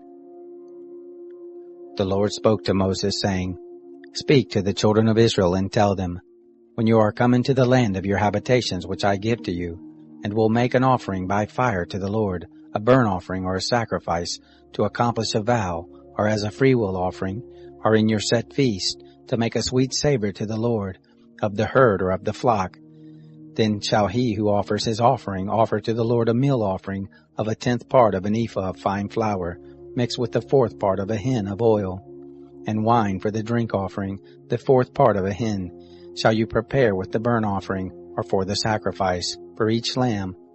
Or for a ram, you shall prepare a meal offering, 2/10 parts of an ephah of fine flour, mixed with the 3rd part of a hin of oil. And for the drink offering you shall offer the 3rd part of a hin of wine, of a sweet savor to the Lord. When you prepare a bull for a burnt offering, or for a sacrifice, to accomplish a vow, or for peace offerings to the Lord, then shall he offer with the bull a meal offering of 3/10 parts of an ephah of fine flour, mixed with half a hin of oil. And you shall offer for the drink offering half a hin of wine, for an offering made by fire, of a sweet savor to the Lord. Thus shall it be done for each bull, or for each ram, or for each of the he-lambs or of the kids. According to the number that you shall prepare, so shall you do to everyone according to their number. All who are homeborn shall do these things after this manner, in offering an offering made by fire, of a sweet savor to the Lord. If a stranger lives as a foreigner with you, or whoever may be among you throughout your generations, and will offer an offering made by fire, of a sweet savor to the Lord as you do, so shall he do. For the assembly there shall be one statute for you, and for the stranger who lives as a foreigner with you, a statute forever throughout your generations. As you are, so shall the foreigner be before the Lord. One law and one ordinance shall be for you, and for the stranger who lives as a foreigner with you. The Lord spoke to Moses, saying, Speak to the children of Israel, and tell them, When you come into the land where I bring you, then it shall be that when you eat of the bread of the land, you shall offer up a heave offering to the Lord. Of the first of your dough you shall offer up a cake for a heave offering. As the heave offering of the threshing floor, so shall you heave it. Of the first of your dough you shall give to the Lord a heave offering throughout your generations. When you shall err, and not observe all these commandments which the Lord has spoken to Moses, even all that the Lord has commanded you by Moses, from the day that the Lord gave commandment and onward throughout your generations, then it shall be, if it be done unwittingly, without the knowledge of the congregation, that all the congregation shall offer one young bull for a burnt offering, for a sweet savor to the Lord, with the meal offering of it, and the drink offering of it, according to the ordinance, and one male goat for a sin offering. The priest shall make atonement for all the congregation of the children of Israel, and they shall be forgiven, for it was an error, and they have brought their offering, an offering made by fire to the Lord, and their sin offering before the Lord for their error. And all the congregation of the children of Israel shall be forgiven, and the stranger who lives as a foreigner among them, for in respect of all the people it was done unwittingly. If one person sin unwittingly, then he shall offer a female goat a year old for a sin offering. The priest shall make atonement for the soul who errs, when he sins unwittingly before the Lord, to make atonement for him, and he shall be forgiven. You shall have one law for him who does anything unwittingly, for him who is homeborn among the children of Israel, and for the stranger who lives as a foreigner among them. But the soul who does anything with a high hand, whether he is homeborn or a foreigner, the same blasphemes the Lord, and that soul shall be cut off from among his people. because he has despised the word of the Lord, and has broken his commandment, that soul shall be utterly cut off, his iniquity shall be on him. While the children of Israel were in the wilderness, they found a man gathering sticks on the Sabbath day. Those who found him gathering sticks brought him to Moses and Aaron, and to all the congregation. They put him in custody, because it had not been declared what should be done to him. The Lord said to Moses, "The man shall surely be put to death.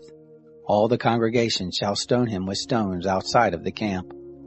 All the congregation brought him outside of the camp, and stoned him to death with stones, as the Lord commanded Moses. The Lord spoke to Moses, saying, "Speak to the children of Israel, and tell them to make fringes in the borders of their garments throughout their generations, and that they put on the fringe of each border a cord of blue.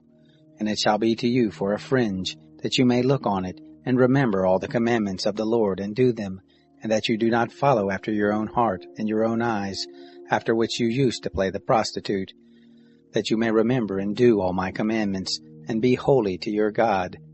I am the Lord your God, who brought you out of the land of Egypt, to be your God. I am the Lord your God."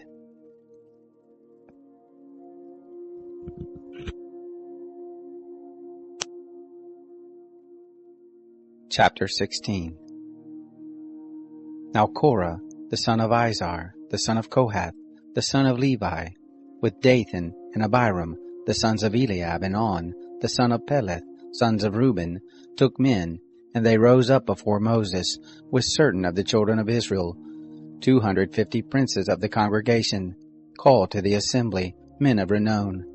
And they assembled themselves together against Moses and against Aaron, and said to them, "You take too much on you, seeing all the congregation are holy, every one of them, and the Lord is among them. Why then lift yourselves up above the assembly of the Lord?" When Moses heard it, he fell on his face, and he spoke to Korah and to all his company, saying, "In the morning the Lord will show who are his, and who is holy, and will cause him to come near to him. Even him whom he shall choose he will cause to come near to him. This do, take censers, Korah, and all your company, and put fire in them, and put incense on them, before the Lord tomorrow. And it shall be that the man whom the Lord does choose, he shall be holy. You take too much on you, you sons of Levi." Moses said to Korah, "Hear now, you sons of Levi. It seems but a small thing to you, that the God of Israel has separated you from the congregation of Israel, to bring you near to himself, to do the service of the tent of the Lord, and to stand before the congregation to minister to them, and that he has brought you near, and all your brothers, the sons of Levi, with you, and you seek the priesthood also? Therefore you and all your company are gathered together against the Lord and Aaron. What is he that you should murmur against him?" Moses sent to call Dathan and Abiram, the sons of Eliab, and they said, "We won't come up. Is it a small thing that you have brought us up out of a land flowing with milk and honey, to kill us in the wilderness, and that you must also make yourself a prince over us? Moreover, you haven't brought us into a land flowing with milk and honey, nor given us inheritance of fields and vineyards. Will you put out the eyes of these men? We won't come up." Moses was very angry and said to the Lord, "Don't respect their offering. I have not taken one donkey from them, neither have I hurt one of them." Moses said to Korah, "You and all your company go before the Lord, you and they and Aaron tomorrow, and take every man his censer and put incense on them, and bring them before the Lord, every man his censer, 250 censers, you also and Aaron each his censer." They took every man his censer and put fire in them, and laid incense on them, and stood at the door of the tent of meeting with Moses and Aaron. Korah assembled all the congregation against them to the door of the tent of meeting, and the glory of the Lord appeared to all the congregation. The Lord spoke to Moses and to Aaron, saying, "Separate yourselves from among this congregation, that I may consume them in a moment." They fell on their faces and said, "O God, the God of the spirits of all flesh, shall one man sin, and will you be angry with all the congregation?" The Lord spoke to Moses, saying, "Speak to the congregation and say, Get away from around the tent of Korah, Dathan, and Abiram." Moses rose up and went to Dathan and Abiram, and the elders of Israel followed him. He spoke to the congregation, saying, Depart, I pray you, from the tents of these wicked men, and touch nothing of theirs, lest you be consumed in all their sins. So they got them up from the tent of Korah, Dathan, and Abiram on every side. And Dathan and Abiram came out, and stood at the door of their tents, and their wives, and their sons, and their little ones. Moses said, Hereby you shall know that the Lord has sent me to do all these works, for I have not done them of my own mind. If these men die the common death of all men, or if they be visited after the visitation of all men, then the Lord hasn't sent me.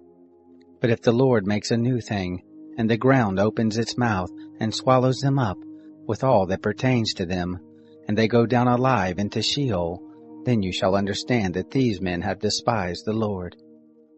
It happened, as he made an end of speaking all these words, that the ground split apart that was under them, and that the earth opened its mouth and swallowed them up, and their households, and all the men who pertained to Korah, and all their goods.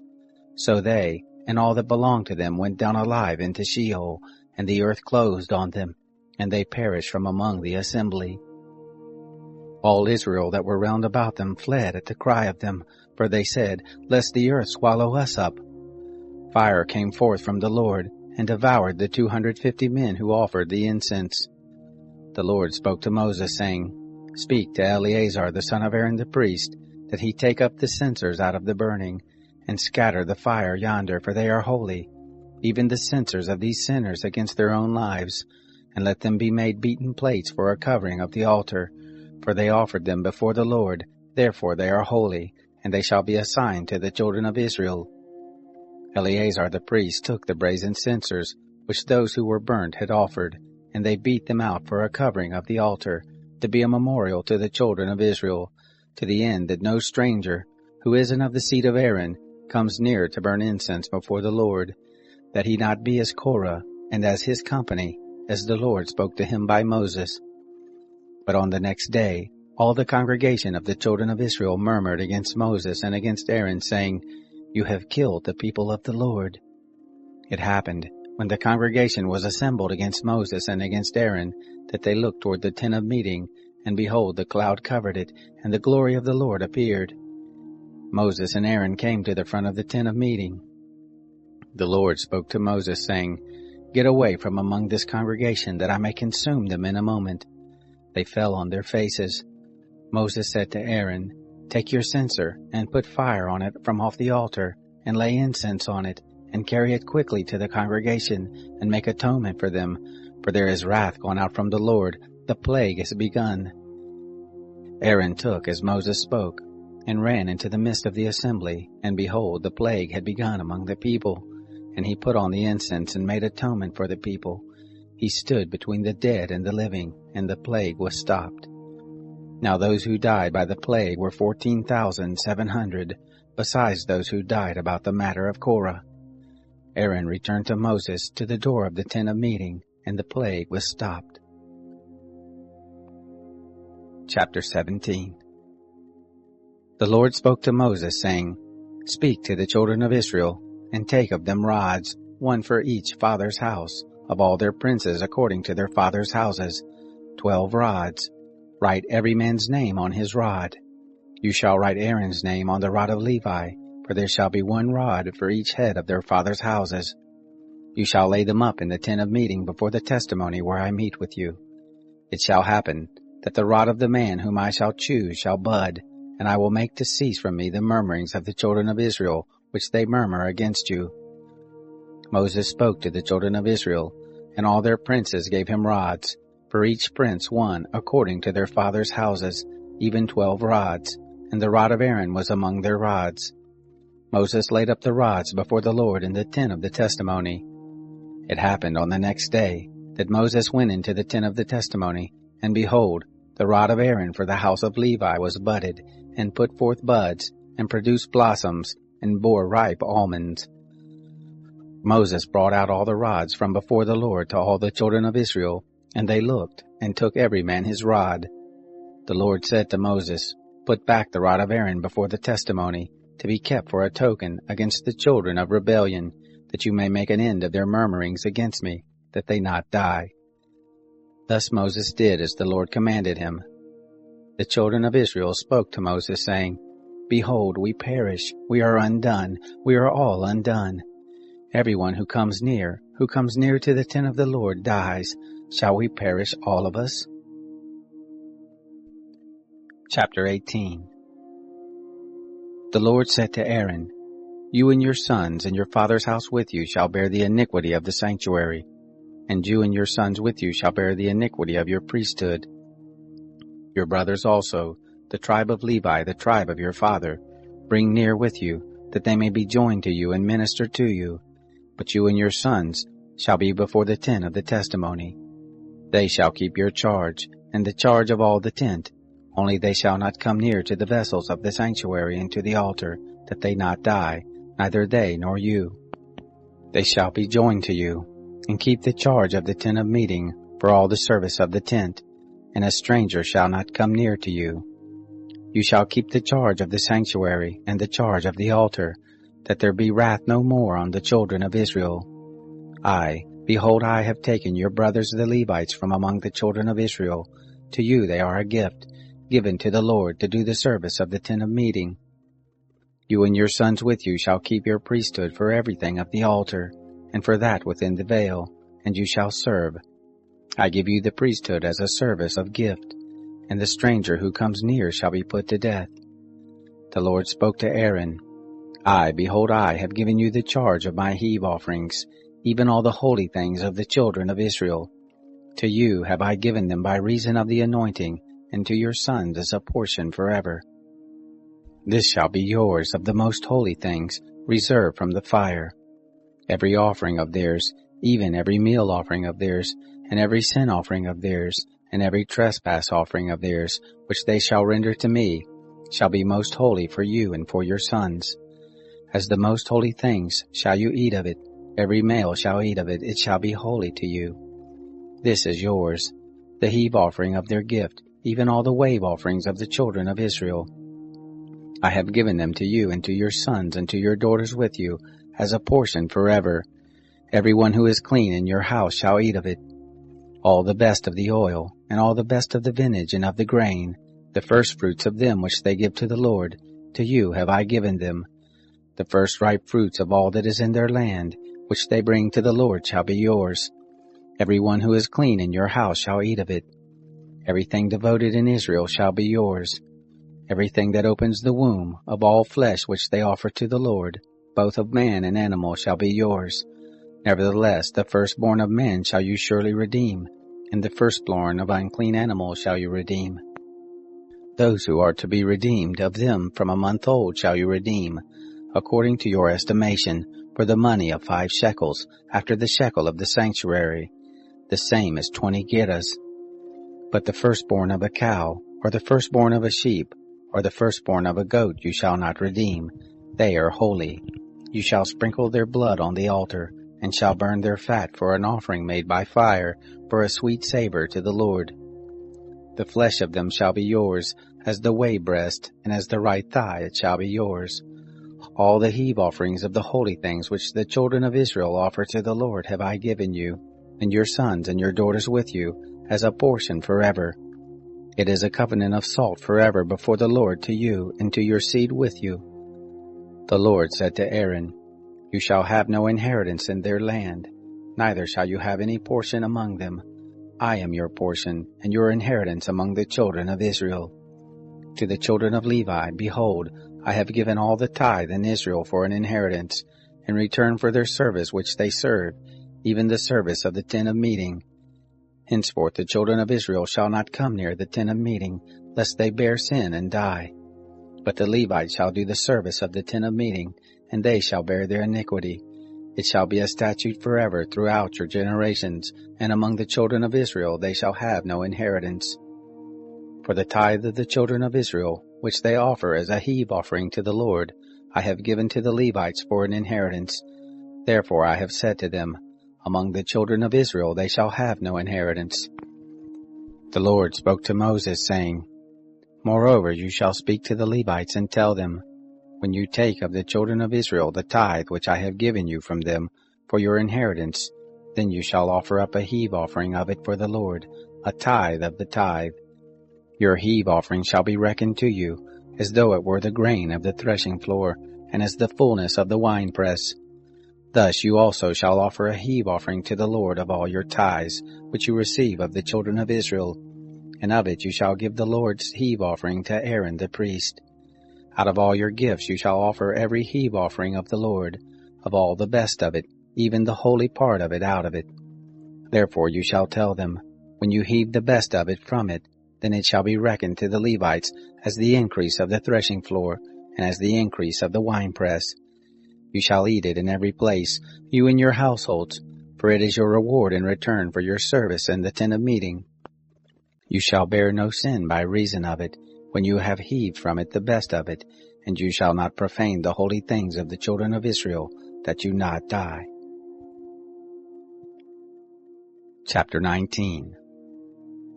The Lord spoke to Moses and to Aaron, saying, This is the statute of the law which the Lord has commanded, saying, Speak to the children of Israel, that they bring you a red heifer without spot, in which is no blemish, and on which never came a yoke. You shall give her to Eleazar the priest, and he shall bring her forth outside of the camp, and one shall kill her before his face. And Eleazar the priest shall take of her blood with his finger, and sprinkle her blood toward the front of the tent of meeting 7 times. One shall burn the heifer in his sight, her skin and her flesh and her blood with her dung shall he burn. And the priest shall take cedar wood, and hyssop, and scarlet, and cast it into the midst of the burning of the heifer. Then the priest shall wash his clothes, and he shall bathe his flesh in water, and afterward he shall come into the camp, and the priest shall be unclean until the evening. He who burns her shall wash his clothes in water, and bathe his flesh in water, and shall be unclean until the evening. A man who is clean shall gather up the ashes of the heifer, and lay them up outside of the camp in a clean place, and it shall be kept for the congregation of the children of Israel for a water for impurity. It is a sin offering. He who gathers the ashes of the heifer shall wash his clothes, and be unclean until the evening. And it shall be to the children of Israel, and to the stranger who lives as a foreigner among them, for a statute forever. He who touches the dead body of any man shall be unclean 7 days. The same shall purify himself therewith on the 3rd day, and on the 7th day he shall be clean. But if he doesn't purify himself the 3rd day, then the 7th day he shall not be clean. Whoever touches a dead person, the body of a man who has died, and doesn't purify himself, defiles the tent of the Lord, and that soul shall be cut off from Israel, because the water for impurity was not sprinkled on him. He shall be unclean, his uncleanness is yet on him. This is the law when a man dies in a tent. Everyone who comes into the tent, and everyone who is in the tent shall be unclean 7 days. Every open vessel, which has no covering bound on it, is unclean. Whoever in the open field touches one who is slain with a sword, or a dead body, or a bone of a man, or a grave, shall be unclean 7 days. For the unclean they shall take of the ashes of the burning of the sin offering, and running water shall be put thereto in a vessel. And a clean person shall take hyssop, and dip it in the water, and sprinkle it on the tent, and on all the vessels, and on the persons who were there, and on him who touched the bone, or the slain, or the dead, or the grave. And the clean person shall sprinkle on the unclean on the 3rd day, and on the 7th day. And on the 7th day he shall purify him, and he shall wash his clothes, and bathe himself in water, and shall be clean at evening. But the man who shall be unclean, and shall not purify himself, that soul shall be cut off from the midst of the assembly, because he has defiled the sanctuary of the Lord. The water for impurity has not been sprinkled on him, he is unclean. It shall be a perpetual statute to them, and he who sprinkles the water for impurity shall wash his clothes, and he who touches the water for impurity shall be unclean until evening. Whatever the unclean person touches shall be unclean, and the soul that touches it shall be unclean until evening. Chapter 20. The children of Israel, even the whole congregation, came into the wilderness of Zin in the 1st month, and the people abode in Kadesh, and Miriam died there and was buried there. There was no water for the congregation, and they assembled themselves together against Moses and against Aaron. The people strove with Moses and spoke, saying, Would that we had died when our brothers died before the Lord. Why have you brought the assembly of the Lord into this wilderness, that we should die there, we and our animals? Why have you made us to come up out of Egypt, to bring us into this evil place? It is no place of seed, or of figs, or of vines, or of pomegranates, neither is there any water to drink. Moses and Aaron went from the presence of the assembly to the door of the tent of meeting, and fell on their faces, and the glory of the Lord appeared to them.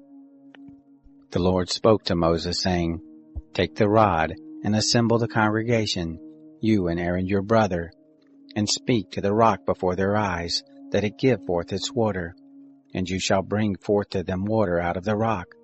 So you shall give the congregation and their cattle drink. Moses took the rod from before the Lord as he commanded him. Moses and Aaron gathered the assembly together before the rock, and he said to them, Hear now, you rebels, shall we bring you forth water out of this rock? Moses lifted up his hand and struck the rock with his rod twice, and water came forth abundantly, and the congregation drank and their cattle. The Lord said to Moses and Aaron, Because you didn't believe in me, to sanctify me in the eyes of the children of Israel, therefore you shall not bring this assembly into the land which I have given them. These are the waters of Meribah, because the children of Israel strove with the Lord, and he was sanctified in them. Moses sent messengers from Kadesh to the king of Edom. Thus says your brother Israel, You know all the travail that has happened to us, how our fathers went down into Egypt, and we lived in Egypt a long time, and the Egyptians dealt ill with us and our fathers. And when we cried to the Lord, he heard our voice, and sent an angel, and brought us forth out of Egypt. And behold, we are in Kadesh, a city in the uttermost of your border. Please let us pass through your land. We will not pass through field or through vineyard, neither will we drink of the water of the wells. We will go along the king's highway. We will not turn aside to the right hand nor to the left, until we have passed your border. Edom said to him, You shall not pass through me, lest I come out with the sword against you. The children of Israel said to him, We will go up by the highway, and if we drink of your water, I and my cattle, then I will give the price of it. Let me only, without doing anything else, pass through on my feet. He said, You shall not pass through. Edom came out against him with much people and with a strong hand. Thus Edom refused to give Israel passage through his border, and Israel turned away from him. They traveled from Kadesh, and the children of Israel, even the whole congregation, came to Mount Hor. The Lord spoke to Moses and Aaron in Mount Hor, by the border of the land of Edom, saying, Aaron shall be gathered to his people, for he shall not enter into the land which I have given to the children of Israel, because you rebelled against my word at the waters of Meribah. Take Aaron and Eleazar his son, and bring them up to Mount Hor, and strip Aaron of his garments, and put them on Eleazar his son, and Aaron shall be gathered to his people, and shall die there. Moses did as the Lord commanded, and they went up into Mount Hor in the sight of all the congregation. Moses stripped Aaron of his garments, and put them on Eleazar his son, and Aaron died there on the top of the mountain, and Moses and Eleazar came down from the mountain. When all the congregation saw that Aaron was dead, they wept for Aaron 30 days, even all the house of Israel. Chapter 21. The Canaanite, the king of Arad, who lived in the south, heard tell that Israel came by the way of Atharim, and he fought against Israel, and took some of them captive. Israel vowed a vow to the Lord, and said, If you will indeed deliver this people into my hand, then I will utterly destroy their cities. The Lord listened to the voice of Israel, and delivered up the Canaanites, and they utterly destroyed them and their cities, and the name of the place was called Hormah. They traveled from Mount Hor by the way to the Red Sea, to compass the land of Edom, and the soul of the people was much discouraged because of the way. The people spoke against God and against Moses. Why have you brought us up out of Egypt to die in the wilderness? For there is no bread and there is no water, and our soul loathes this light bread. The Lord sent fiery serpents among the people, and they bit the people, and many of the people of Israel died. The people came to Moses and said, We have sinned because we have spoken against the Lord and against you. Pray to the Lord that he take away the serpents from us. Moses prayed for the people. The Lord said to Moses, Make a fiery serpent, and set it on a pole, and it shall happen that everyone who is bitten when he sees it shall live. Moses made a serpent of brass and set it on the standard, and it happened that if a serpent had bitten any man, when he looked to the serpent of brass, he lived. The children of Israel traveled and encamped in Oboth. They traveled from Oboth and encamped at Iyabarim, in the wilderness which is before Moab toward the sunrise. From there they traveled and encamped in the valley of Zered. From there they traveled and encamped on the other side of the Arnon, which is in the wilderness, that comes out of the border of the Amorites, for the Arnon is the border of Moab, between Moab and the Amorites. Therefore it is said in the book of the wars of the Lord, Bahab and Supha, the valleys of the Arnon, the slope of the valleys that inclines toward the dwelling of Ar, leans on the border of Moab. From there they traveled to Beer. That is the well of which the Lord said to Moses, Gather the people together, and I will give them water. Then sang Israel this song, Spring up, O well, sing to it, the well which the princes dug, which the nobles of the people dug, with the scepter and with their poles. From the wilderness they traveled to Mattanah, and from Mattanah to Nahaliel, and from Nahaliel to Barmoth, and from Barmoth to the valley that is in the field of Moab, to the top of Pisgah, which looks down on the desert. Israel sent messengers to Sihon, the king of the Amorites, saying, Let me pass through your land. We will not turn aside into field or into vineyard. We will not drink of the water of the wells. We will go by the king's highway until we have passed your border. Sihon would not allow Israel to pass through his border, but Sihon gathered all his people together and went out against Israel into the wilderness, and came to Jahaz, and he fought against Israel. Israel struck him with the edge of the sword, and possessed his land from the Arnon to the Jabbok, even to the children of Ammon, for the border of the children of Ammon was strong. Israel took all these cities, and Israel lived in all the cities of the Amorites, in Heshbon, and all the towns of it. For Heshbon was the city of Sihon, the king of the Amorites, who had fought against the former king of Moab, and taken all his land out of his hand, even to the Arnon. Therefore those who speak in Proverbs say, Come you to Heshbon, let the city of Sihon be built and established. For a fire is gone out of Heshbon, a flame from the city of Sihon. It has devoured Ar of Moab, the lords of the high places of the Arnon. Woe to you, Moab! You are undone, people of Chemosh. He has given his sons as fugitives, his daughters into captivity.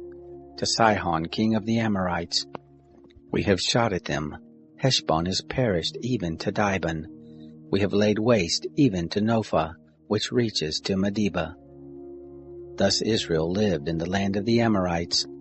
Moses sent to spy out Jazer, and they took the towns of it, and drove out the Amorites who were there. They turned and went up by the way of Bashan, and Og, the king of Bashan, went out against them, he and all his people, to battle at Edrei. The Lord said to Moses, Don't fear him, for I have delivered him into your hand and all his people and his land, and you shall do to him as you did to Sihon, king of the Amorites, who lived at Heshbon. So they struck him and his sons and all his people, until there was none left him remaining, and they possessed his land. Chapter 22. The children of Israel traveled, and encamped in the plains of Moab beyond the Jordan at Jericho. Balak the son of Zippor saw all that Israel had done to the Amorites.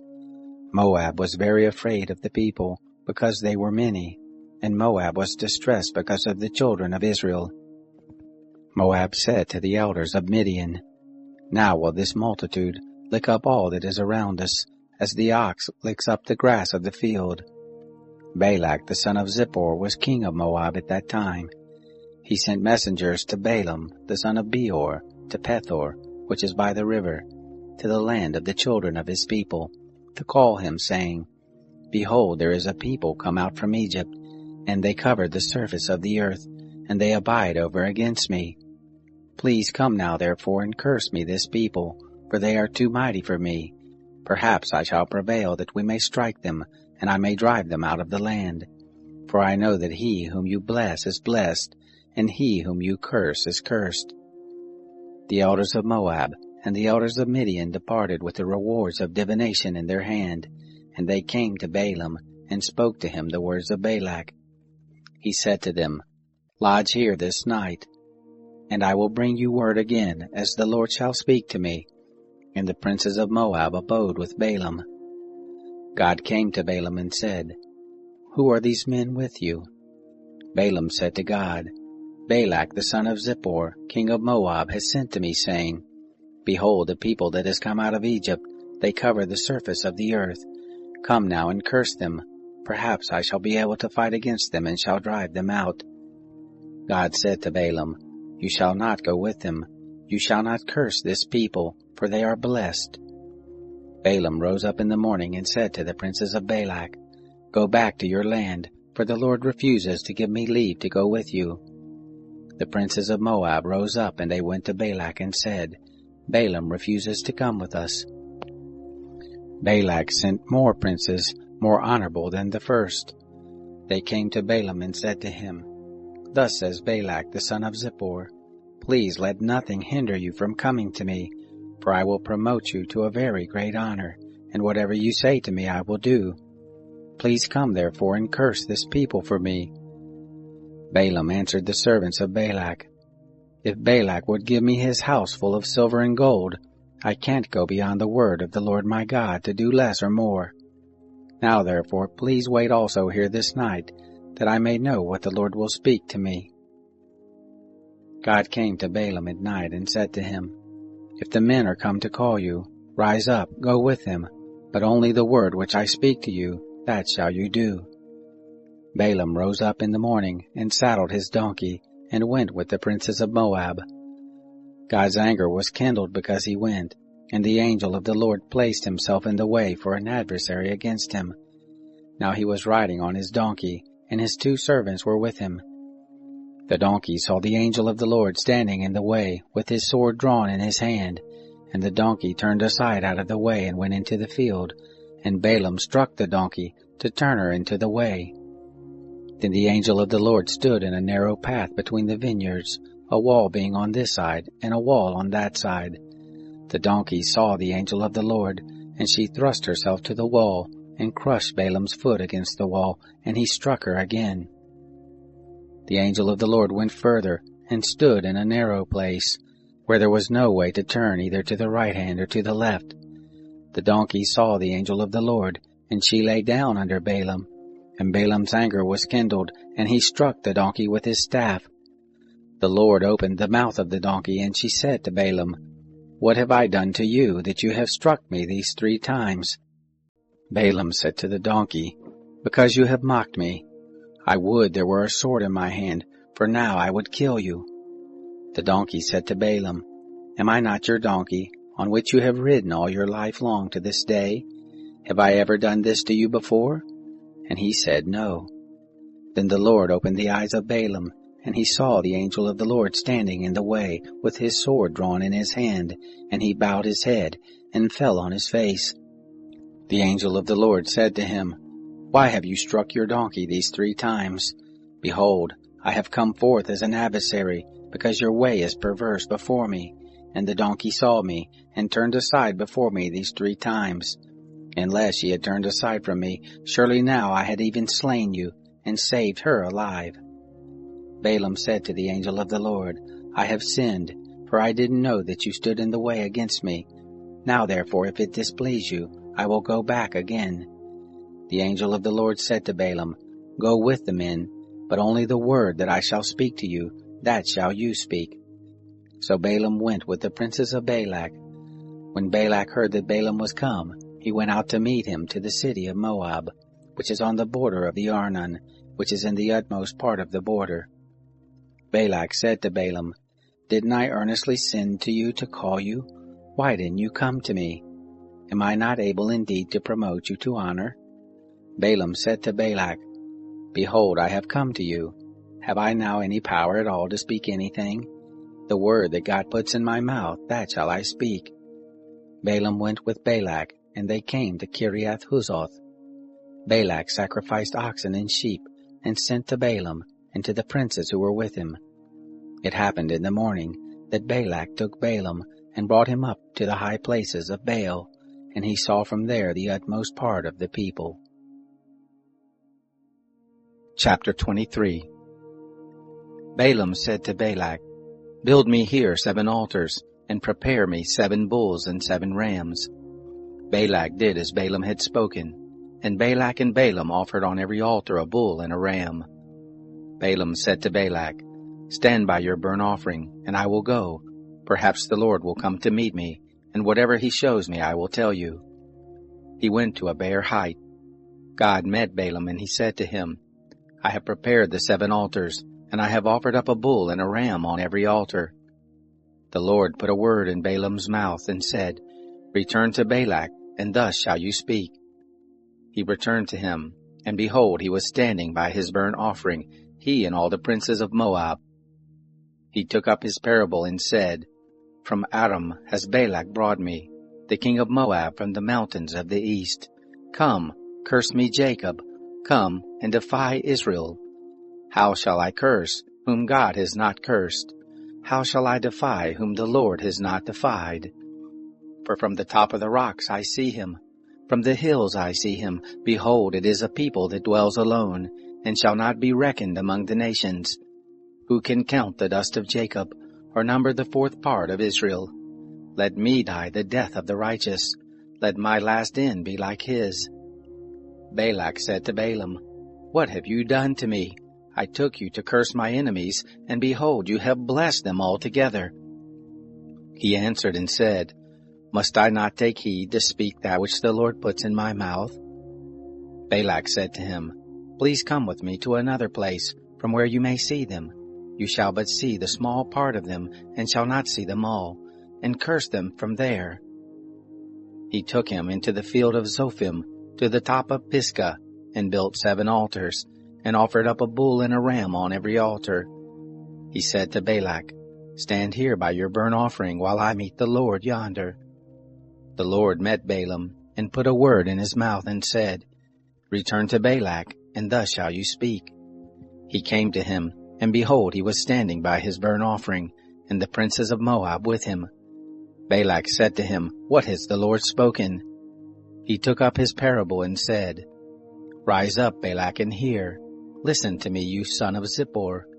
God is not a man that he should lie, neither the son of man that he should repent. Has he said, and will he not do it? Or has he spoken, and will he not make it good?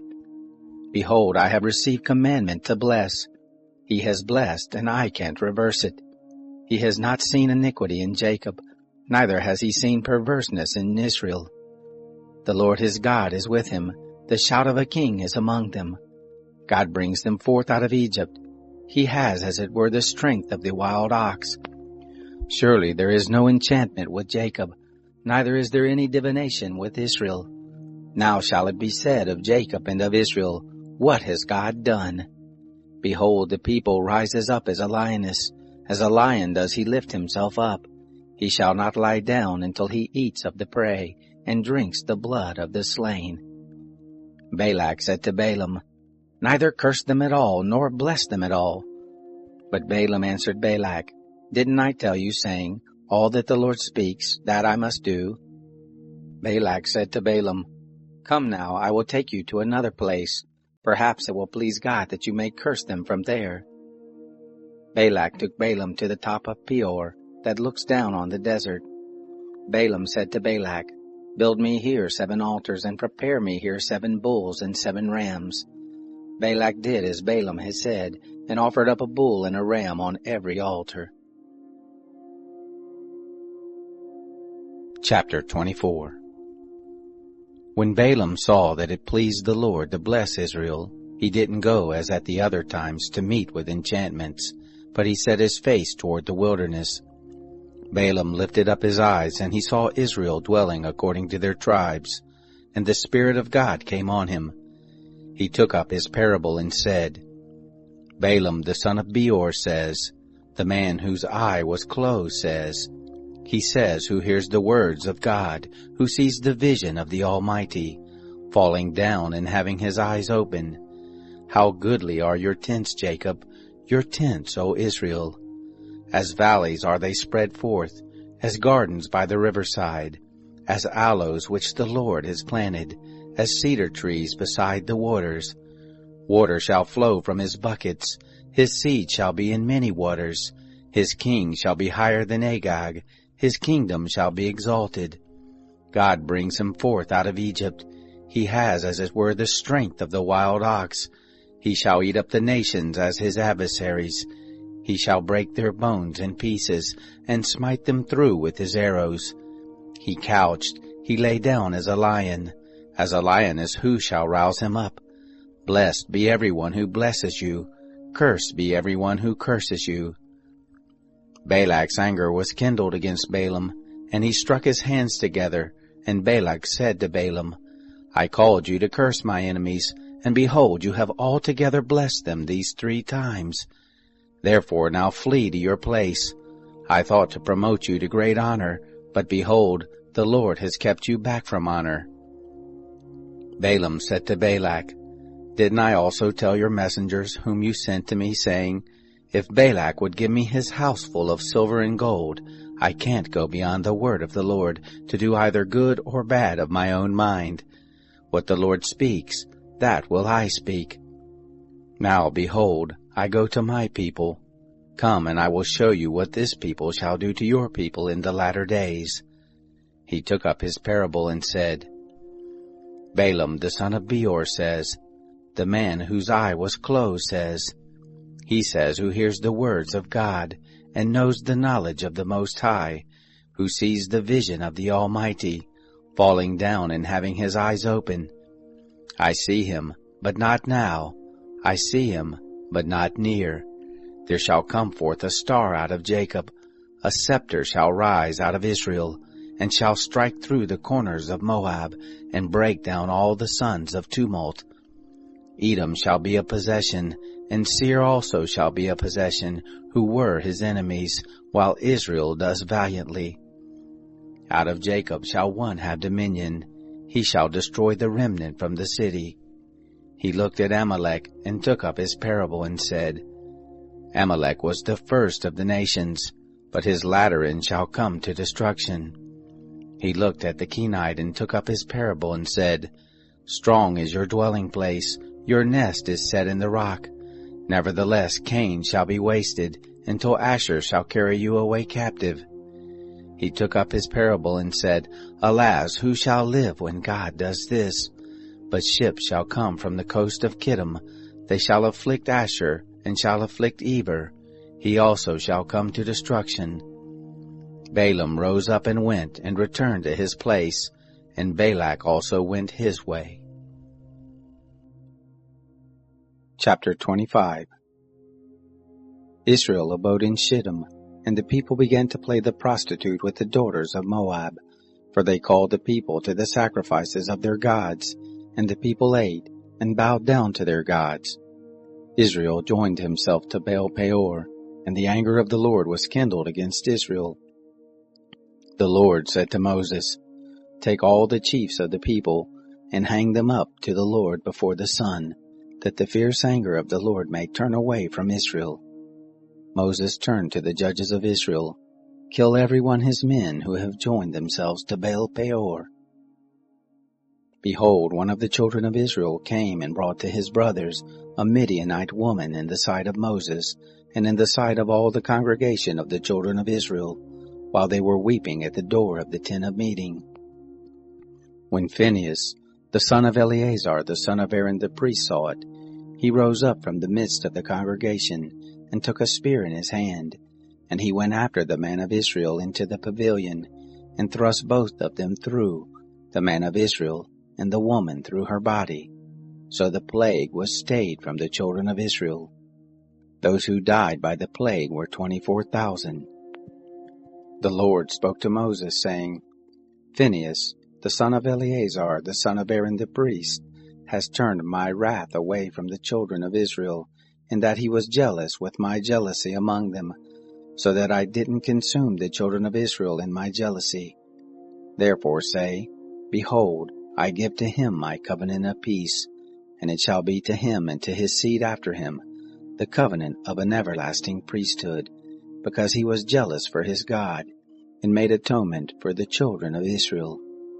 Now the name of the man of Israel that was slain, who was slain with the Midianite woman, was Zimri, the son of Salu, a prince of a father's house among the Simeonites.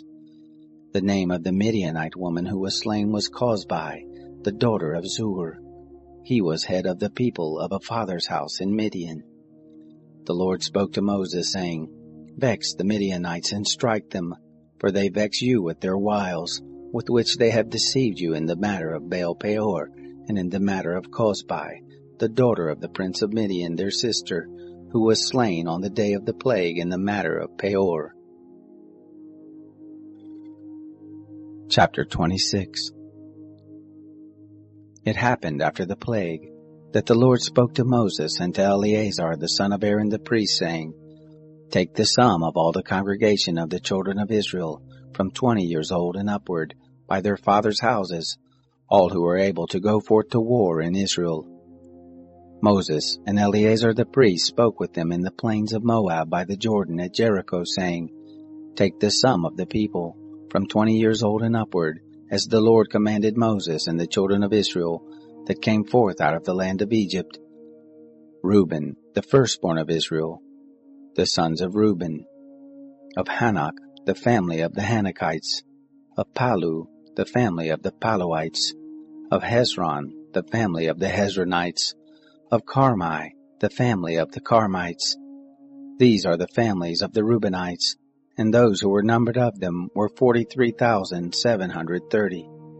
The sons of Palu, Eliab, the sons of Eliab, Nemuel, and Dathan, and Abiram. These are that Dathan and Abiram who were called of the congregation, who strove against Moses and against Aaron in the company of Korah, when they strove against the Lord. And the earth opened its mouth, and swallowed them up together with Korah, when that company died, what time the fire devoured 250 men, and they became a sign. Notwithstanding, the sons of Korah didn't die. The sons of Simeon after their families, of Nemuel, the family of the Nemuelites, of Jamin, the family of the Jaminites, of Jachin, the family of the Jachinites, of Zerah, the family of the Zerahites, of Shaul, the family of the Shaulites. These are the families of the Simeonites, 22,200. The sons of Gad after their families, of Zephon, the family of the Zephonites, of Haggai, the family of the Haggites, of Shuni, the family of the Shunites, of Ozni, the family of the Oznites, of Eri, the family of the Erites, of Arad, the family of the Aradites, of Areli, the family of the Arelites. These are the families of the sons of Gad, according to those who were numbered of them, 40,500. The sons of Judah, and Onan. And and Onan died in the land of Canaan. The sons of Judah after their families were, of Shelah, the family of the Shelonites, of Perez, the family of the Perizzites, of Zerah, the family of the Zerahites. The sons of Perez were, of Hezron, the family of the Hezronites, of Hamul, the family of the Hamulites. These are the families of Judah, according to those who were numbered of them, 76,500. The sons of Issachar after their families, of Tola, the family of the Tolaites, of Puvah, the family of the Punites, of Jashub, the family of the Jashubites, of Shimron, the family of the Shimronites.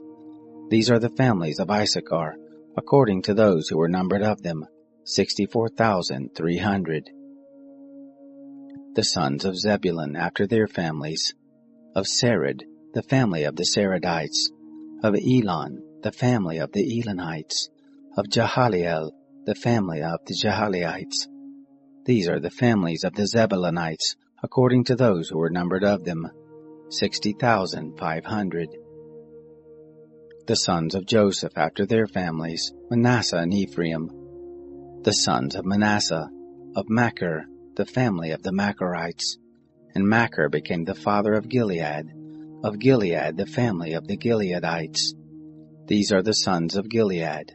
Of Iezer, the family of the Iezerites. Of Helek, the family of the Helekites. Of Asriel, the family of the Asrielites. Of Shechem, the family of the Shechemites. And of Shemida, the family of the Shemaites. Of Hepher, the family of the Hepherites. Zelophehad, the son of Hepher, had no sons but daughters, and the names of the daughters of Zelophehad were Mahlah and Noah, Hoglah, Milcah, and Tirzah. These are the families of Manasseh, and those who were numbered of them were 52,700. These are the sons of Ephraim after their families. Of Shuthelah, the family of the Shuthelites. Of Bechir, the family of the Bechirites. Of Tahan, the family of the Tahanites. These are the sons of Shuthelah. Of Aaron, the family of the Aaronites. These are the families of the sons of Ephraim, according to those who were numbered of them, 32,500. These are the sons of Joseph after their families. The sons of Benjamin after their families. Of Bela, the family of the Baalites. Of Ashbel, the family of the Ashbelites. Of Ahiram, the family of the Ahiramites. Of Shephupham, the family of the Shuphamites. Of Hupham, the family of the Huphamites.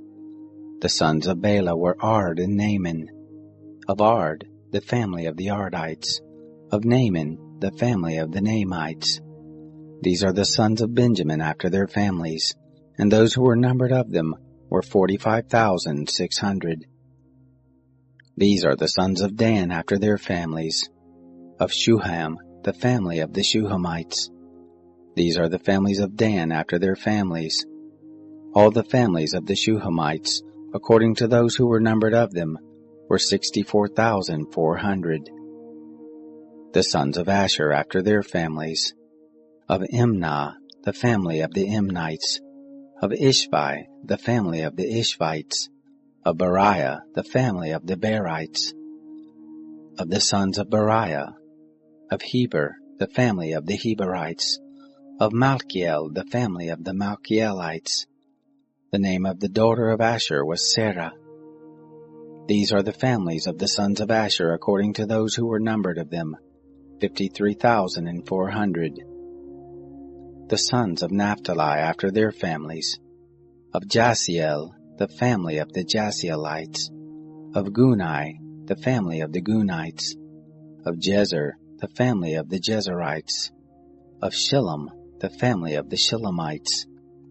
These are the families of Naphtali according to their families, and those who were numbered of them were 45,400.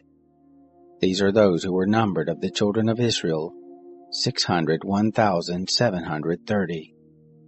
The Lord spoke to Moses, saying, To these the land shall be divided for an inheritance according to the number of names. To the more you shall give the more inheritance, and to the fewer you shall give the less inheritance. To everyone according to those who were numbered of him shall his inheritance be given. Notwithstanding, the land shall be divided by lot. According to the names of the tribes of their fathers they shall inherit.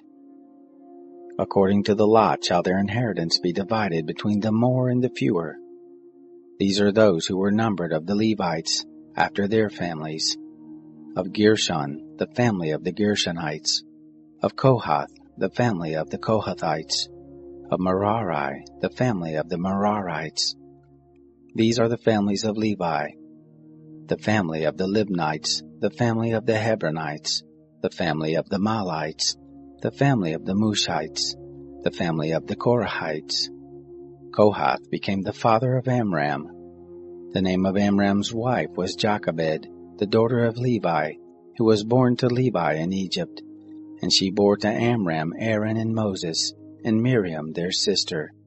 To Aaron was born Nadab and Abihu, Eleazar and Ithamar. Nadab and Abihu died when they offered strange fire before the Lord. Those who were numbered of them were 23,000, every male from a month old and upward, for they were not numbered among the children of Israel, because there was no inheritance given them among the children of Israel. These are those who were numbered by Moses and Eleazar the priest, who numbered the children of Israel in the plains of Moab by the Jordan at Jericho.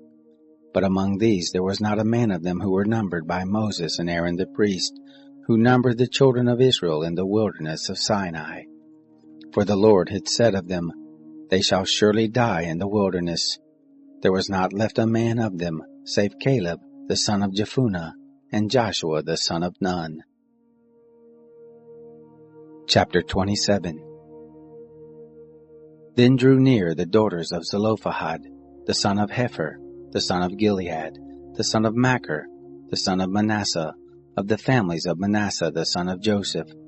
And these are the names of his daughters, Mahlah, Noah, and Hoglah, and Milcah, and Tirzah. They stood before Moses, and before Eleazar the priest, and before the princes and all the congregation, at the door of the tent of meeting, saying, Our father died in the wilderness, and he was not among the company of those who gathered themselves together against the Lord in the company of Korah, but he died in his own sin, and he had no sons. Why should the name of our father be taken away from among his family, because he had no son? Give us a possession among the brothers of our father. Moses brought their cause before the Lord. The Lord spoke to Moses, saying, The daughters of Zelophehad speak right. You shall surely give them a possession of an inheritance among their father's brothers, and you shall cause the inheritance of their father to pass to them. You shall speak to the children of Israel, saying, If a man dies and has no son, then you shall cause his inheritance to pass to his daughter. If he has no daughter, then you shall give his inheritance to his brothers. If he has no brothers, then you shall give his inheritance to his father's brothers. If his father has no brothers, then you shall give his inheritance to his kinsman, who is next to him of his family, and he shall possess it, and it shall be to the children of Israel a statute and an ordinance, as the Lord commanded Moses. The Lord said to Moses, Go up into this mountain of Abiram, and see the land which I have given to the children of Israel.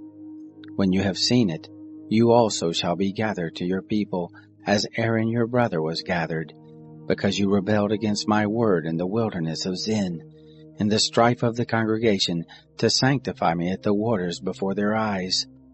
These are the waters of Meribah of Kadesh, in the wilderness of Sin.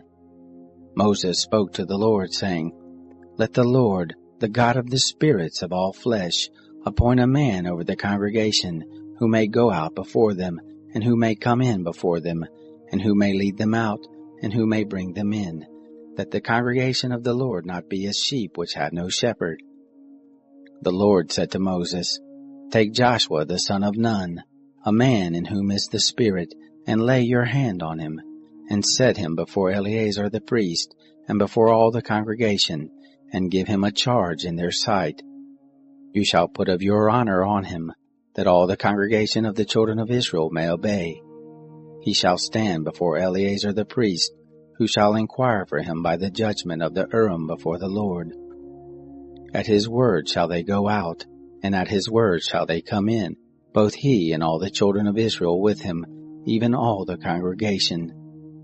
Moses did as the Lord commanded him, and he took Joshua, and set him before Eleazar the priest, and before all the congregation, and he laid his hands on him, and gave him a charge, as the Lord spoke by Moses. Chapter 28.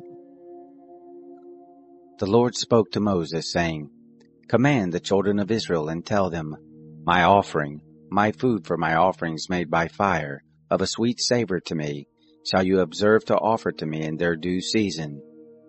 You shall tell them, This is the offering made by fire which you shall offer to the Lord. He-lambs a year old without blemish, 2 day by day, for a continual burnt offering. The one lamb you shall offer in the morning, and the other lamb you shall offer at evening. And the 10th part of an ephah of fine flour for a meal offering, mixed with the 4th part of a hin of beaten oil. It is a continual burnt offering, which was ordained in Mount Sinai for a sweet savor, an offering made by fire to the Lord. The drink offering of it shall be the 4th part of a hin for the one lamb. In the holy place shall you pour out a drink offering of strong drink to the Lord. The other lamb shall you offer at evening, as the meal offering of the morning, and as the drink offering of it, you shall offer it, an offering made by fire, of a sweet savor to the Lord. On the Sabbath day, 2 he-lambs a year old without blemish, and 2/10 parts of an ephah of fine flour for a meal offering mixed with oil, and the drink offering. This is the burnt offering of every Sabbath, besides the continual burnt offering and the drink offering. In the beginnings of your months you shall offer a burnt offering to the Lord, 2 young bulls and 1 ram, 7 he-lambs a year old without blemish, and 3/10 parts of an ephah of fine flour for a meal offering, mixed with oil for each bull, and 2/10 parts of fine flour for a meal offering mixed with oil for the 1 ram, and 1/10 part of fine flour mixed with oil for a meal offering to every lamb, for a burnt offering of a sweet savor, an offering made by fire to the Lord. Their drink offering shall be 1/2 hin of wine for a bull, and the 1/3 part of a hin for the ram, and the 1/4 part of a hin for a lamb. This is the burnt offering of every month, throughout the months of the year. 1 male goat for a sin offering to the Lord. It shall be offered besides the continual burnt offering and the drink offering. In the 1st month, on the 14th day of the month, is the Lord's Passover. On the 15th day of this month shall be a feast.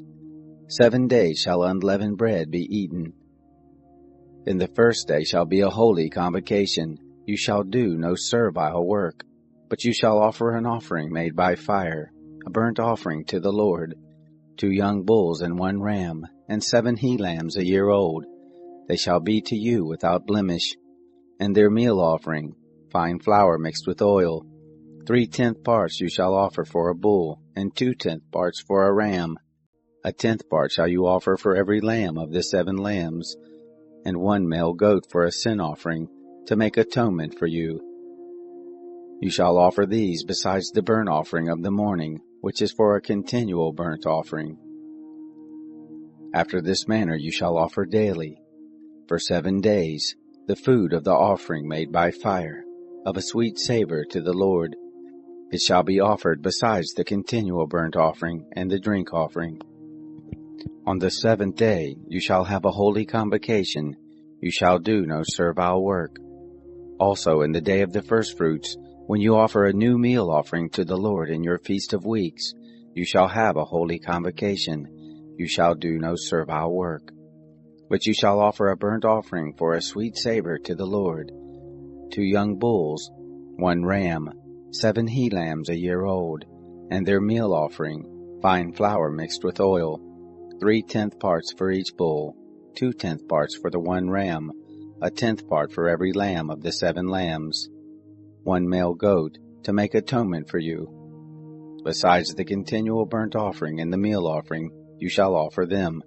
They shall be to you without blemish, and their drink offerings.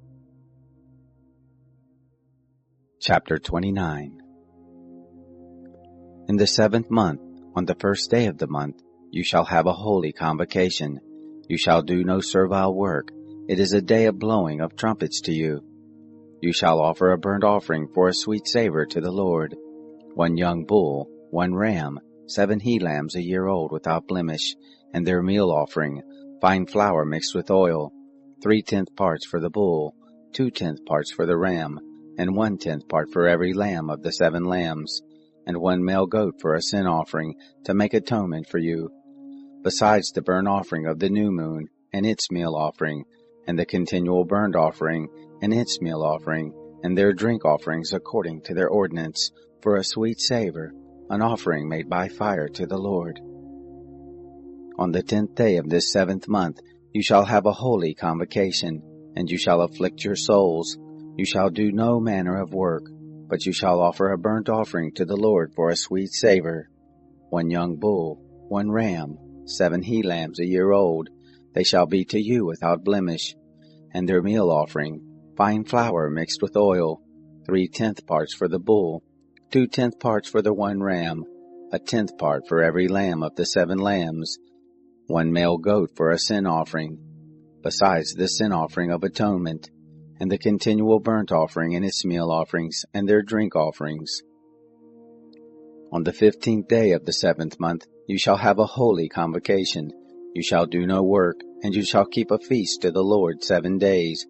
And you shall offer a burnt offering, an offering made by fire, of a sweet savor to the Lord. 13 young bulls, 2 rams, 14 he-lambs a year old, they shall be without blemish. And their meal offering, fine flour mixed with oil, 3/10 parts for every bull of the 13 bulls, 2/10 parts for each ram of the 2 rams, and 1/10 part for every lamb of the 14 lambs, and 1 male goat for a sin offering, besides the continual burnt offering, and its meal offerings, and the drink offerings. On the 2nd day you shall offer 12 young bulls, 2 rams, 14 he-lambs a year old without blemish, and their meal offering, and their drink offerings for the bulls, for the rams, and for the lambs, according to their number after the ordinance, and 1 male goat for a sin offering, besides the continual burnt offering, and the meal offering, and their drink offerings.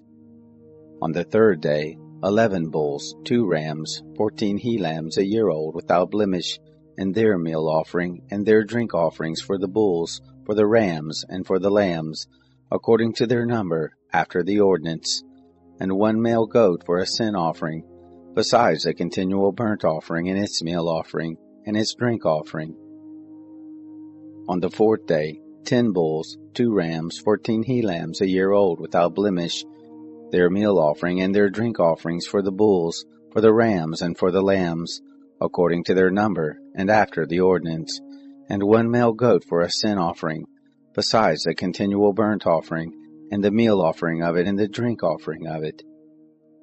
On the 5th day, 9 bulls, 2 rams, 14 he-lambs a year old without blemish, and their meal offering, and their drink offerings for the bulls, for the rams, and for the lambs, according to their number, after the ordinance, and 1 male goat for a sin offering, besides the continual burnt offering, and its meal offerings, and its drink offerings.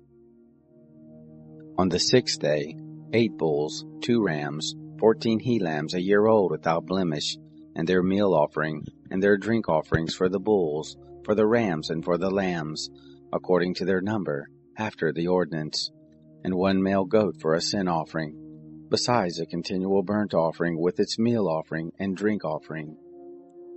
On the 7th day, 7 bulls, 2 rams, 14 he-lambs a year old without blemish, and their meal offering and their drink offerings for the bulls, for the rams, and for the lambs, according to their number, after the ordinance, and 1 male goat for a sin offering, besides a continual burnt offering with its meal offering and drink offerings. On the 8th day you shall have a solemn assembly. You shall do no work, but you shall offer a burnt offering, an offering made by fire for a sweet savor to the Lord. 1 bull, 1 ram, 7 he-lambs a year old without blemish, their meal offerings and their drink offerings for the bull, for the ram, and for the lambs, shall be according to their number, after their ordinance, and 1 male goat for a sin offering, besides the continual burnt offering, with its meal offering and drink offering. These you shall offer to the Lord in your set feast, besides your vows and your freewill offerings, for your burnt offerings, and for your meal offerings, and for your drink offerings, and for your peace offerings. Moses told the children of Israel, according to all that the Lord commanded Moses. Chapter 30. Moses spoke to the heads of the tribes of the children of Israel, saying, This is the thing which the Lord has commanded. When a man vows a vow to the Lord, or swears an oath to bind his soul with a bond, he shall not break his word. He shall do according to all that proceeds out of his mouth. Also, when a woman vows a vow to the Lord, and binds herself by a bond, being in her father's house in her youth, and her father hears her vow, and her bond with which she has bound her soul, and her father holds his peace at her, then all her vows shall stand, and every bond with which she has set a bound for her soul shall stand. But if her father disallow her in the day that he hears, none of her vows, or of her bonds with which she has bound her soul shall stand, and the Lord will forgive her, because her father disallowed her. If she is married to a husband while her vows are on her, or the rash utterance of her lips with which she has bound her soul, and her husband hears it, and holds his peace at her in the day that he hears it, then her vow shall stand, and her bonds with which she has bound her soul shall stand. But if her husband disallows her in the day that he hears it, then he shall make void her vow which is on her, and the rash utterance of her lips, with which she has bound her soul, and the Lord will forgive her. But the vow of a widow, or of her who is divorced, even everything with which she has bound her soul shall stand against her. If she vowed in her husband's house, or bound her soul by a bond with an oath, and her husband hear it, and held his peace at her and didn't disallow her, then all her vows shall stand, and every bond with which she bound her soul shall stand. But if her husband made them null and void in the day that he heard them, then whatever proceeded out of her lips concerning her vows, or concerning the bond of her soul, shall not stand. Her husband has made them void, and the Lord will forgive her. Every vow and every binding oath to afflict the soul, her husband may establish it, or her husband may make it void. But if her husband altogether holds his peace at her from day to day, then he establishes all her vows, or all her bonds, which are on her. He has established them, because he held his peace at her in the day that he heard them. But if he shall make them null and void after that he has heard them, then he shall bear her iniquity. These are the statutes which the Lord commanded Moses between a man and his wife, between a father and his daughter, being in her youth, in her father's house. Chapter 31. The Lord spoke to Moses, saying, Avenge the children of Israel of the Midianites. Afterward you shall be gathered to your people. Moses spoke to the people, saying, Arm men from among you for the war, that they may go out against Midian, to execute the Lord's vengeance on Midian. Of every tribe 1,000, throughout all the tribes of Israel shall you send to the war. So there were delivered, out of the thousands of Israel, 1,000 of every tribe, 12,000 armed for war. Moses sent them, 1,000 of every tribe to the war, them and Phinehas the son of Eleazar the priest to the war, with the vessels of the sanctuary, and the trumpets for the alarm in his hand. They warred against Midian as the Lord commanded Moses, and they killed every male. They killed the kings of Midian with the rest of their slain, Evi and Rechem, and Zur, and Hur, and Reba, the 5 kings of Midian. Balaam also the son of Beor they killed with the sword. The children of Israel took captive the women of Midian and their little ones, and all their cattle, and all their flocks, and all their goods they took for a spoil. All their cities and the places in which they lived, and all their encampments they burnt with fire. They took all the spoil, and all the prey, both of man and of animal.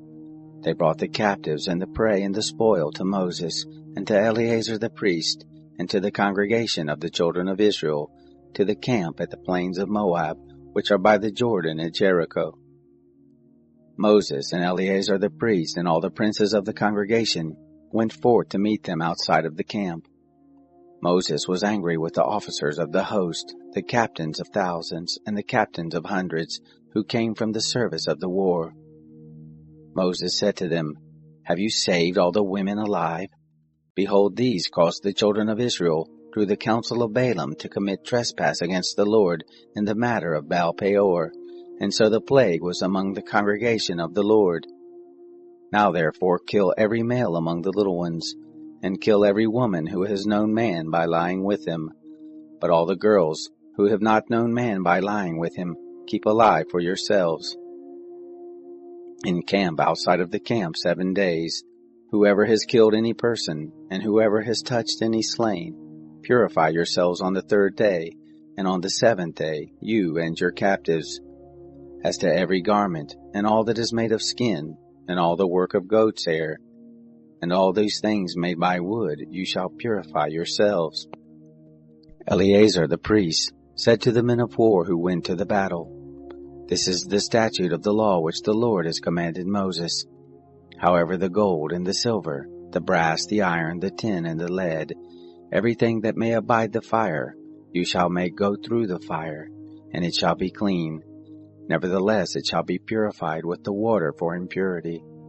And all that doesn't withstand the fire you shall make go through the water. You shall wash your clothes on the 7th day, and you shall be clean, and afterward you shall come into the camp.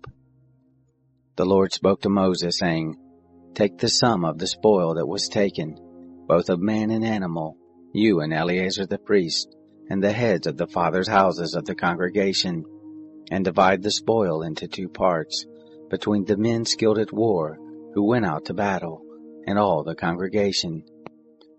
Levy a tribute to the Lord of the men of war who went out to battle, 1 soul of 500, both of the persons, and of the oxen, and of the donkeys, and of the flocks. Take it of their half, and give it to Eleazar the priest, for the Lord's heave offering. Of the children of Israel's half, you shall take 1 drawn out of every 50, of the persons, of the oxen, of the donkeys, and of the flocks, even of all the cattle, and give them to the Levites, who keep the charge of the tent of the Lord. Moses and Eleazar the priest did as the Lord commanded Moses. Now the spoil, over and above the bounty which the men of war took, was 675,000 sheep, and 72,000 oxen, and 71,000 donkeys, and 32,000 persons in all, of the women who had not known man by lying with him. The half, which was the portion of those who went out to war, was in number 337,500 sheep, and the Lord's tribute of the sheep was 675. The oxen were 36,000, of which the Lord's tribute was 72. The donkeys were 30,500, of which the Lord's tribute was 61. The persons were 16,000, of whom the Lord's tribute was 32 persons. Moses gave the tribute, which was the Lord's heave offering, to Eleazar the priest, as the Lord commanded Moses. Of the children of Israel's half, which Moses divided off from the men who warred, now the congregation's half was 337,500 sheep, and 36,000 oxen, and 30,500 donkeys, and 16,000 persons. Even of the children of Israel's half, Moses took 1 drawn out of every 50, both of man and of animal, and gave them to the Levites, who kept the charge of the tent of the Lord, as the Lord commanded Moses. The officers who were over the thousands of the host, the captains of thousands, and the captains of hundreds came near to Moses, and they said to Moses, Your servants have taken the sum of the men of war who were under our charge, and there lacks not 1 man of us. We have brought the Lord's offering, what every man has gotten, of jewels of gold, ankle chains and bracelets, signet rings, earrings, and armlets, to make atonement for our souls before the Lord. Moses and Eleazar the priest took the gold from them, even all worked jewels. All the gold of the heave offering that they offered up to the Lord, of the captains of thousands, and of the captains of hundreds, was 16,750 shekels. For the men of war had taken spoil every man for himself. Moses and Eleazar the priest took the gold of the captains of thousands and of hundreds, and brought it into the tent of meeting, for a memorial for the children of Israel before the Lord. Chapter 32. Now the children of Reuben and the children of Gad had a very great multitude of cattle. And when they saw the land of Jazer and the land of Gilead, that behold, the place was a place for cattle, the children of Gad and the children of Reuben came and spoke to Moses, and to Eleazar the priest, and to the princes of the congregation, saying, Ataroth, and Dibon, and Jazer, and Nimrah, and Heshbon, and Eleah, and Sebam, and Nebo, and Beon, the land which the Lord struck before the congregation of Israel, is a land for cattle, and your servants have cattle. They said, If we have found favor in your sight, let this land be given to your servants for a possession. Don't bring us over the Jordan. Moses said to the children of Gad and to the children of Reuben, Shall your brothers go to the war, and shall you sit here? Why do you discourage the heart of the children of Israel from going over into the land which the Lord has given them? Thus did your fathers, when I sent them from Kadesh Barnea to see the land. For when they went up to the valley of Eshcol, and saw the land, they discouraged the heart of the children of Israel, that they should not go into the land which the Lord had given them. The Lord's anger was kindled in that day, and he swore, saying, Surely none of the men who came up out of Egypt, from 20 years old and upward, shall see the land which I swore to Abraham, to Isaac, and to Jacob, because they have not wholly followed me, save Caleb the son of Jephunneh the Kenizzite, and Joshua the son of Nun, because they have wholly followed the Lord. The Lord's anger was kindled against Israel, and he made them wander back and forth in the wilderness 40 years, until all the generation who had done evil in the sight of the Lord was consumed. Behold, you are risen up in your father's place, an increase of sinful men, to augment yet the fierce anger of the Lord toward Israel. For if you turn away from after him, he will yet again leave them in the wilderness, and you will destroy all this people. They came near to him and said, We will build sheepfolds here for our cattle, and cities for our little ones. But we ourselves will be ready armed to go before the children of Israel, until we have brought them to their place, and our little ones shall dwell in the fortified cities, because of the inhabitants of the land. We will not return to our houses, until the children of Israel have inherited every man his inheritance. For we will not inherit with them on the other side of the Jordan and forward, because our inheritance has fallen to us on this side of the Jordan eastward. Moses said to them, If you will do this thing, if you will arm yourselves to go before the Lord to the war, and every armed man of you will pass over the Jordan before the Lord, until he has driven out his enemies from before him, and the land is subdued before the Lord, then afterward you shall return, and be guiltless towards the Lord and towards Israel, and this land shall be to you for a possession before the Lord. But if you will not do so, behold, you have sinned against the Lord, and be sure your sin will find you out.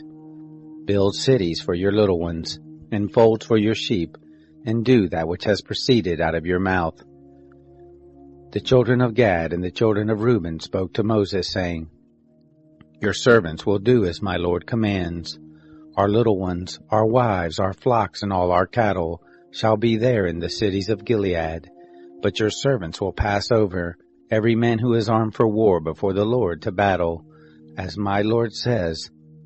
So Moses gave charge concerning them to Eleazar the priest, and to Joshua the son of Nun, and to the heads of the fathers' houses of the tribes of the children of Israel. Moses said to them, If the children of Gad and the children of Reuben will pass with you over the Jordan, every man who is armed to battle before the Lord, and the land shall be subdued before you, then you shall give them the land of Gilead for a possession. But if they will not pass over with you armed, they shall have possessions among you in the land of Canaan. The children of Gad and the children of Reuben answered, saying, As the Lord has said to your servants, so we will do. We will pass over armed before the Lord into the land of Canaan, and the possession of our inheritance shall remain with us beyond the Jordan. Moses gave to them, even to the children of Gad and to the children of Reuben, and to the half-tribe of Manasseh the son of Joseph, the kingdom of Sihon, king of the Amorites, and the kingdom of Og, king of Bashan, the land, according to the cities of it with their borders, even the cities of the land round about. The children of Gad built Dibon, and Ataroth, and Aroer, and Atroth-Shaphan, and Jazer, and Jogbehah, and Beth-Nimrah, and Beth-Haran, fortified cities, and folds for sheep. The children of Reuben built Heshbon, and Elelah, and Kiriathaim, and Nebo, and Baal-Meon, their names being changed, and Sibnah, and they gave other names to the cities which they built. The children of Machir the son of Manasseh went to Gilead and took it, and dispossessed the Amorites who were there. Moses gave Gilead to Machir the son of Manasseh, and he lived there. Jair the son of Manasseh went and took its towns, and called them Havoth-Jair. Nobah went and took Kenneth and the villages, and called it Nobah, after his own name. Chapter 33. These are the journeys of the children of Israel, when they went forth out of the land of Egypt by their host under the hand of Moses and Aaron. Moses wrote their goings out according to their journeys by the commandment of the Lord. And these are their journeys according to their goings out. They traveled from Ramses in the 1st month, on the 15th day of the 1st month. On the next day after the Passover, the children of Israel went out with a high hand in the sight of all the Egyptians, while the Egyptians were burying all their firstborn, whom the Lord had struck among them. On their gods also the Lord executed judgments. The children of Israel traveled from Ramses and encamped in Succoth. They traveled from Succoth and encamped in Etham, which is in the edge of the wilderness. They traveled from Etham and turned back to Pihar-Hiroth, which is before Baal-Zephon, and they encamped before Migdol. They traveled from before Hahiroth and passed through the midst of the sea into the wilderness, and they went 3 days' journey into the wilderness of Etham and encamped at Marah. They traveled from Marah and came to Elam, and in Elam were 12 springs of water and 70 palm trees, and they encamped there. They traveled from Elam and encamped by the Red Sea. They traveled from the Red Sea and encamped in the wilderness of Sin. They traveled from the wilderness of Sin and encamped in Dophkah. They traveled from Dophkah and encamped in Alush. They traveled from Alush and encamped in Rephidim, where there was no water for the people to drink. They traveled from Rephidim and encamped in the wilderness of Sinai. They traveled from the wilderness of Sinai and encamped in Kibroth Hattaavah. They traveled from Kibroth Hattaavah and encamped in Hazeroth. They traveled from Hazeroth and encamped in Rithmah. They traveled from Rithmah and encamped in Rimmon Perez. They traveled from Rimmon Perez and encamped in Libnah. They traveled from Libnah and encamped in Risa. They traveled from Risa and encamped in Kehelathah. They traveled from Kehelathah and encamped in Mount Shafir. They traveled from Mount Shafir and encamped in Haradah. They traveled from Haradah and encamped in Machaloth. They traveled from Machaloth and encamped in Tahath. They traveled from Tahath and encamped in Terah. They traveled from Terah and encamped in Mithkah. They traveled from Mithkah and encamped in Hashmonah. They traveled from Hashmonah and encamped in Moseroth. They traveled from Moseroth and encamped in Ben-Jacan. They traveled from Ben-Jacan and encamped in Hor-Hagadad. They traveled from Hor-Hagadad and encamped in Jotbathah. They traveled from Jotbathah and encamped in Abrona. They traveled from Abrona and encamped in Ezion-Geber. They traveled from Ezion-Geber and encamped in the wilderness of Sin, the same as Kadesh. They traveled from Kadesh and encamped in Mount Hor, in the edge of the land of Edom. Aaron the priest went up into Mount Hor at the commandment of the Lord and died there, in the 40th year after the children of Israel were come out of the land of Egypt, in the 5th month, on the 1st day of the month. Aaron was 123 years old when he died in Mount Hor. The Canaanite, the king of Arad, who lived in the south in the land of Canaan, heard of the coming of the children of Israel. They traveled from Mount Hor and encamped in Zalmonah. They traveled from Zalmonah and encamped in Punon. They traveled from Punon and encamped in Oboth.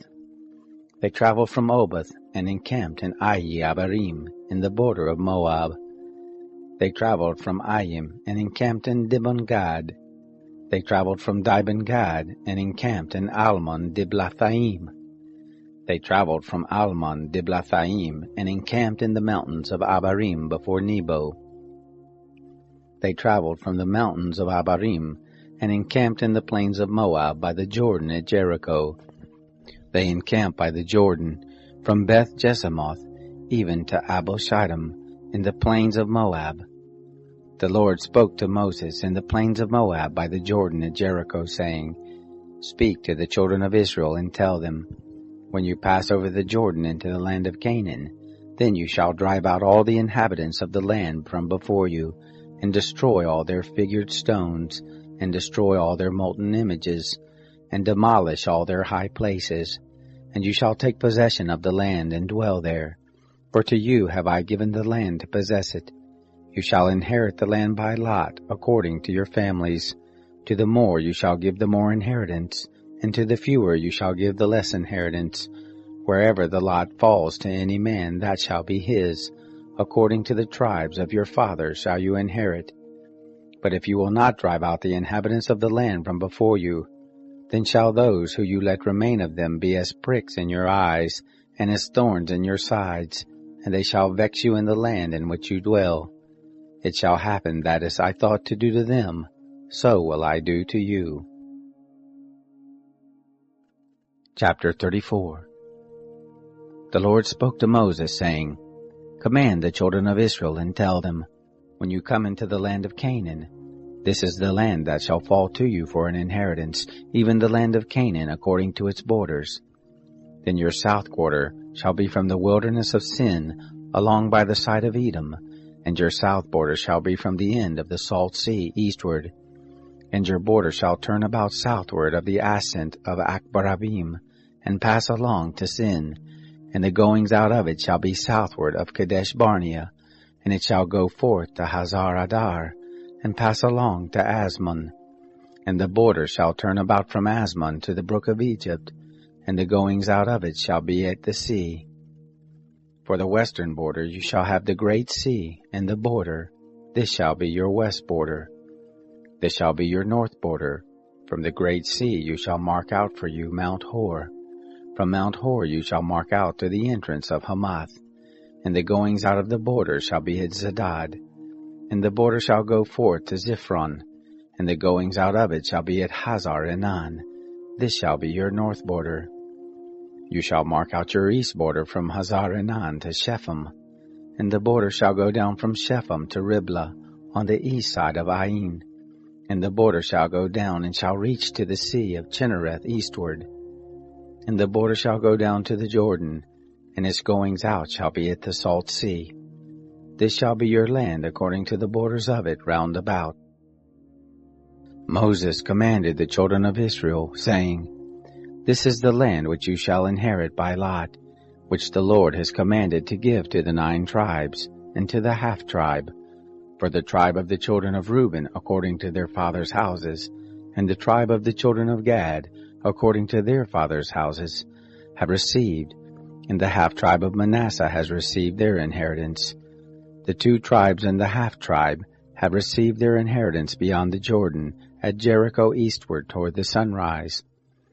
The Lord spoke to Moses, saying, These are the names of the men who shall divide the land to you for an inheritance: Eleazar the priest, and Joshua the son of Nun. You shall take 1 prince of every tribe, to divide the land for inheritance. These are the names of the men: of the tribe of Judah, Caleb the son of Jephunneh; of the tribe of the children of Simeon, Shemuel the son of Ammihud; of the tribe of Benjamin, Eladad the son of Chislon; of the tribe of the children of Dan, a prince, Bukai the son of Joglai; of the children of Joseph; of the tribe of the children of Manasseh, a prince, Haniel the son of Ephod; of the tribe of the children of Ephraim, a prince, Kemuel the son of Shiftan; of the tribe of the children of Zebulun, a prince, Elzaphon the son of Parnak; of the tribe of the children of Issachar, a prince, Paltiel the son of Azan; of the tribe of the children of Asher, a prince, Ahihud the son of Shalomai; of the tribe of the children of Naphtali, a prince, Pedahel the son of Ammihud. These are they whom the Lord commanded to divide the inheritance to the children of Israel in the land of Canaan. Chapter 35. The Lord spoke to Moses in the plains of Moab by the Jordan at Jericho, saying, Command the children of Israel that they give to the Levites of the inheritance of their possessions cities to dwell in, and suburbs for the cities round about them shall you give to the Levites. The cities shall they have to dwell in, and their suburbs shall be for their cattle, and for their substance, and for all their animals. The suburbs of the cities which you shall give to the Levites shall be from the wall of the city and outward 1,000 cubits round about. You shall measure outside of the city for the east side 2,000 cubits, and for the south side 2,000 cubits, and for the west side 2,000 cubits, and for the north side 2,000 cubits, the city being in the middle. This shall be to them the suburbs of the cities.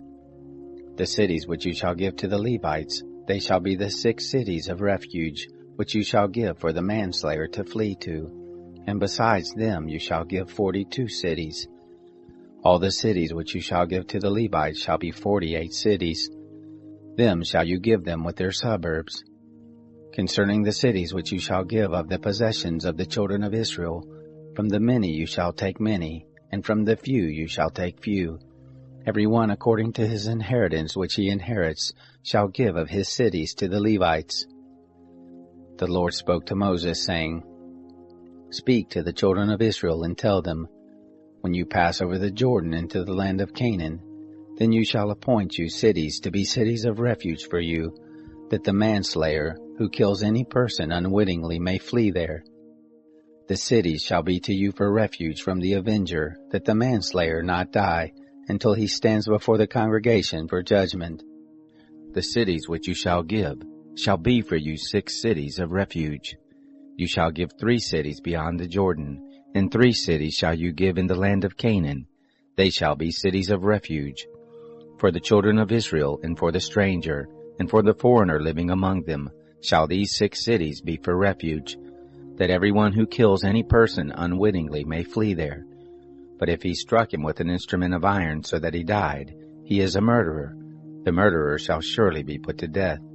If he struck him with a stone in the hand, by which a man may die, and he died, he is a murderer. The murderer shall surely be put to death. Or if he struck him with a weapon of wood in the hand, by which a man may die, and he died, he is a murderer. The murderer shall surely be put to death. The avenger of blood shall himself put the murderer to death. When he meets him, he shall put him to death. If he stabs him out of hatred, or throws something at him while lying in wait so that he dies, or in enmity strikes him with his hand so that he dies, he who struck him shall surely be put to death. He is a murderer. The avenger of blood shall put the murderer to death when he meets him. But if he injures him suddenly without hatred, or throws something on him without lying in wait, or with any stone by which a man may die, not seeing him, cast it on him so that he dies, and he was not his enemy, neither sought his harm, then the congregation shall judge between the striker and the avenger of blood according to these ordinances. And the congregation shall deliver the manslayer out of the hand of the avenger of blood. And the congregation shall restore him to his city of refuge, where he was fled, and he shall dwell therein until the death of the high priest, who was anointed with the holy oil. But if the manslayer shall at any time go beyond the border of his city of refuge where he flees, and the avenger of blood find him outside of the border of his city of refuge, and the avenger of blood kills the manslayer, he shall not be guilty of blood, because he should have remained in his city of refuge until the death of the high priest. But after the death of the high priest, the manslayer may return into the land of his possession. These things shall be for a statute and an ordinance to you throughout your generations in all your dwellings. Whoever kills any person, the murderer shall be slain at the mouth of witnesses. But one witness shall not testify against any person that he die. Moreover, you shall take no ransom for the life of a murderer who is guilty of death, but he shall surely be put to death. You shall take no ransom for him who is fled to his city of refuge, that he may come again to dwell in the land until the death of the priest. So shall you not pollute the land in which you are. For blood, it pollutes the land, and no expiation can be made for the land for the blood that is shed in it, but by the blood of him who shed it. You shall not defile the land which you inhabit, in the midst of which I dwell, for I, the Lord, dwell in the midst of the children of Israel. Chapter 36. The heads of the fathers' houses of the family of the children of Gilead, the son of Machir, the son of Manasseh, of the families of the sons of Joseph, came near, and spoke before Moses, and before the princes, the heads of the fathers' houses of the children of Israel. And they said, The Lord commanded my Lord to give the land for inheritance by lot to the children of Israel. And my Lord was commanded by the Lord to give the inheritance of Zelophehad, our brother, to his daughters. If they be married to any of the sons of the other tribes of the children of Israel, then will their inheritance be taken away from the inheritance of our fathers, and will be added to the inhabitants of the tribe to which they shall belong. So will it be taken away from the lot of our inheritance. When the Jubilee of the children of Israel shall come, then will their inheritance be added to the inheritance of the tribe to which they shall belong. So will their inheritance be taken away from the inheritance of the tribe of our fathers. Moses commanded the children of Israel according to the word of the Lord, saying, The tribe of the sons of Joseph speaks right. This is the thing which the Lord does command concerning the daughters of Zelophehad, saying, Let them be married to whom they think best. Only into the family of the tribe of their father shall they be married. So shall no inheritance of the children of Israel remove from tribe to tribe, for the children of Israel shall cleave every one to the inheritance of the tribe of his fathers. Every daughter who possesses an inheritance in any tribe of the children of Israel shall be wife to one of the family of the tribe of her father, that the children of Israel may possess every man the inheritance of his fathers. So shall no inheritance remove from one tribe to another tribe, for the tribes of the children of Israel shall cleave every one to his own inheritance. Even as the Lord commanded Moses, so did the daughters of Zelophehad. For Mahlah, Tirzah, Hoglah, and Milcah, and Noah, the daughters of Zelophehad, were married to their father's brothers' sons. They were married into the families of the son of Manasseh, the son of Joseph, and their inheritance remained in the tribe of the family of their father. These are the commandments and the ordinances which the Lord commanded by Moses to the children of Israel in the plains of Moab, by the Jordan at Jericho.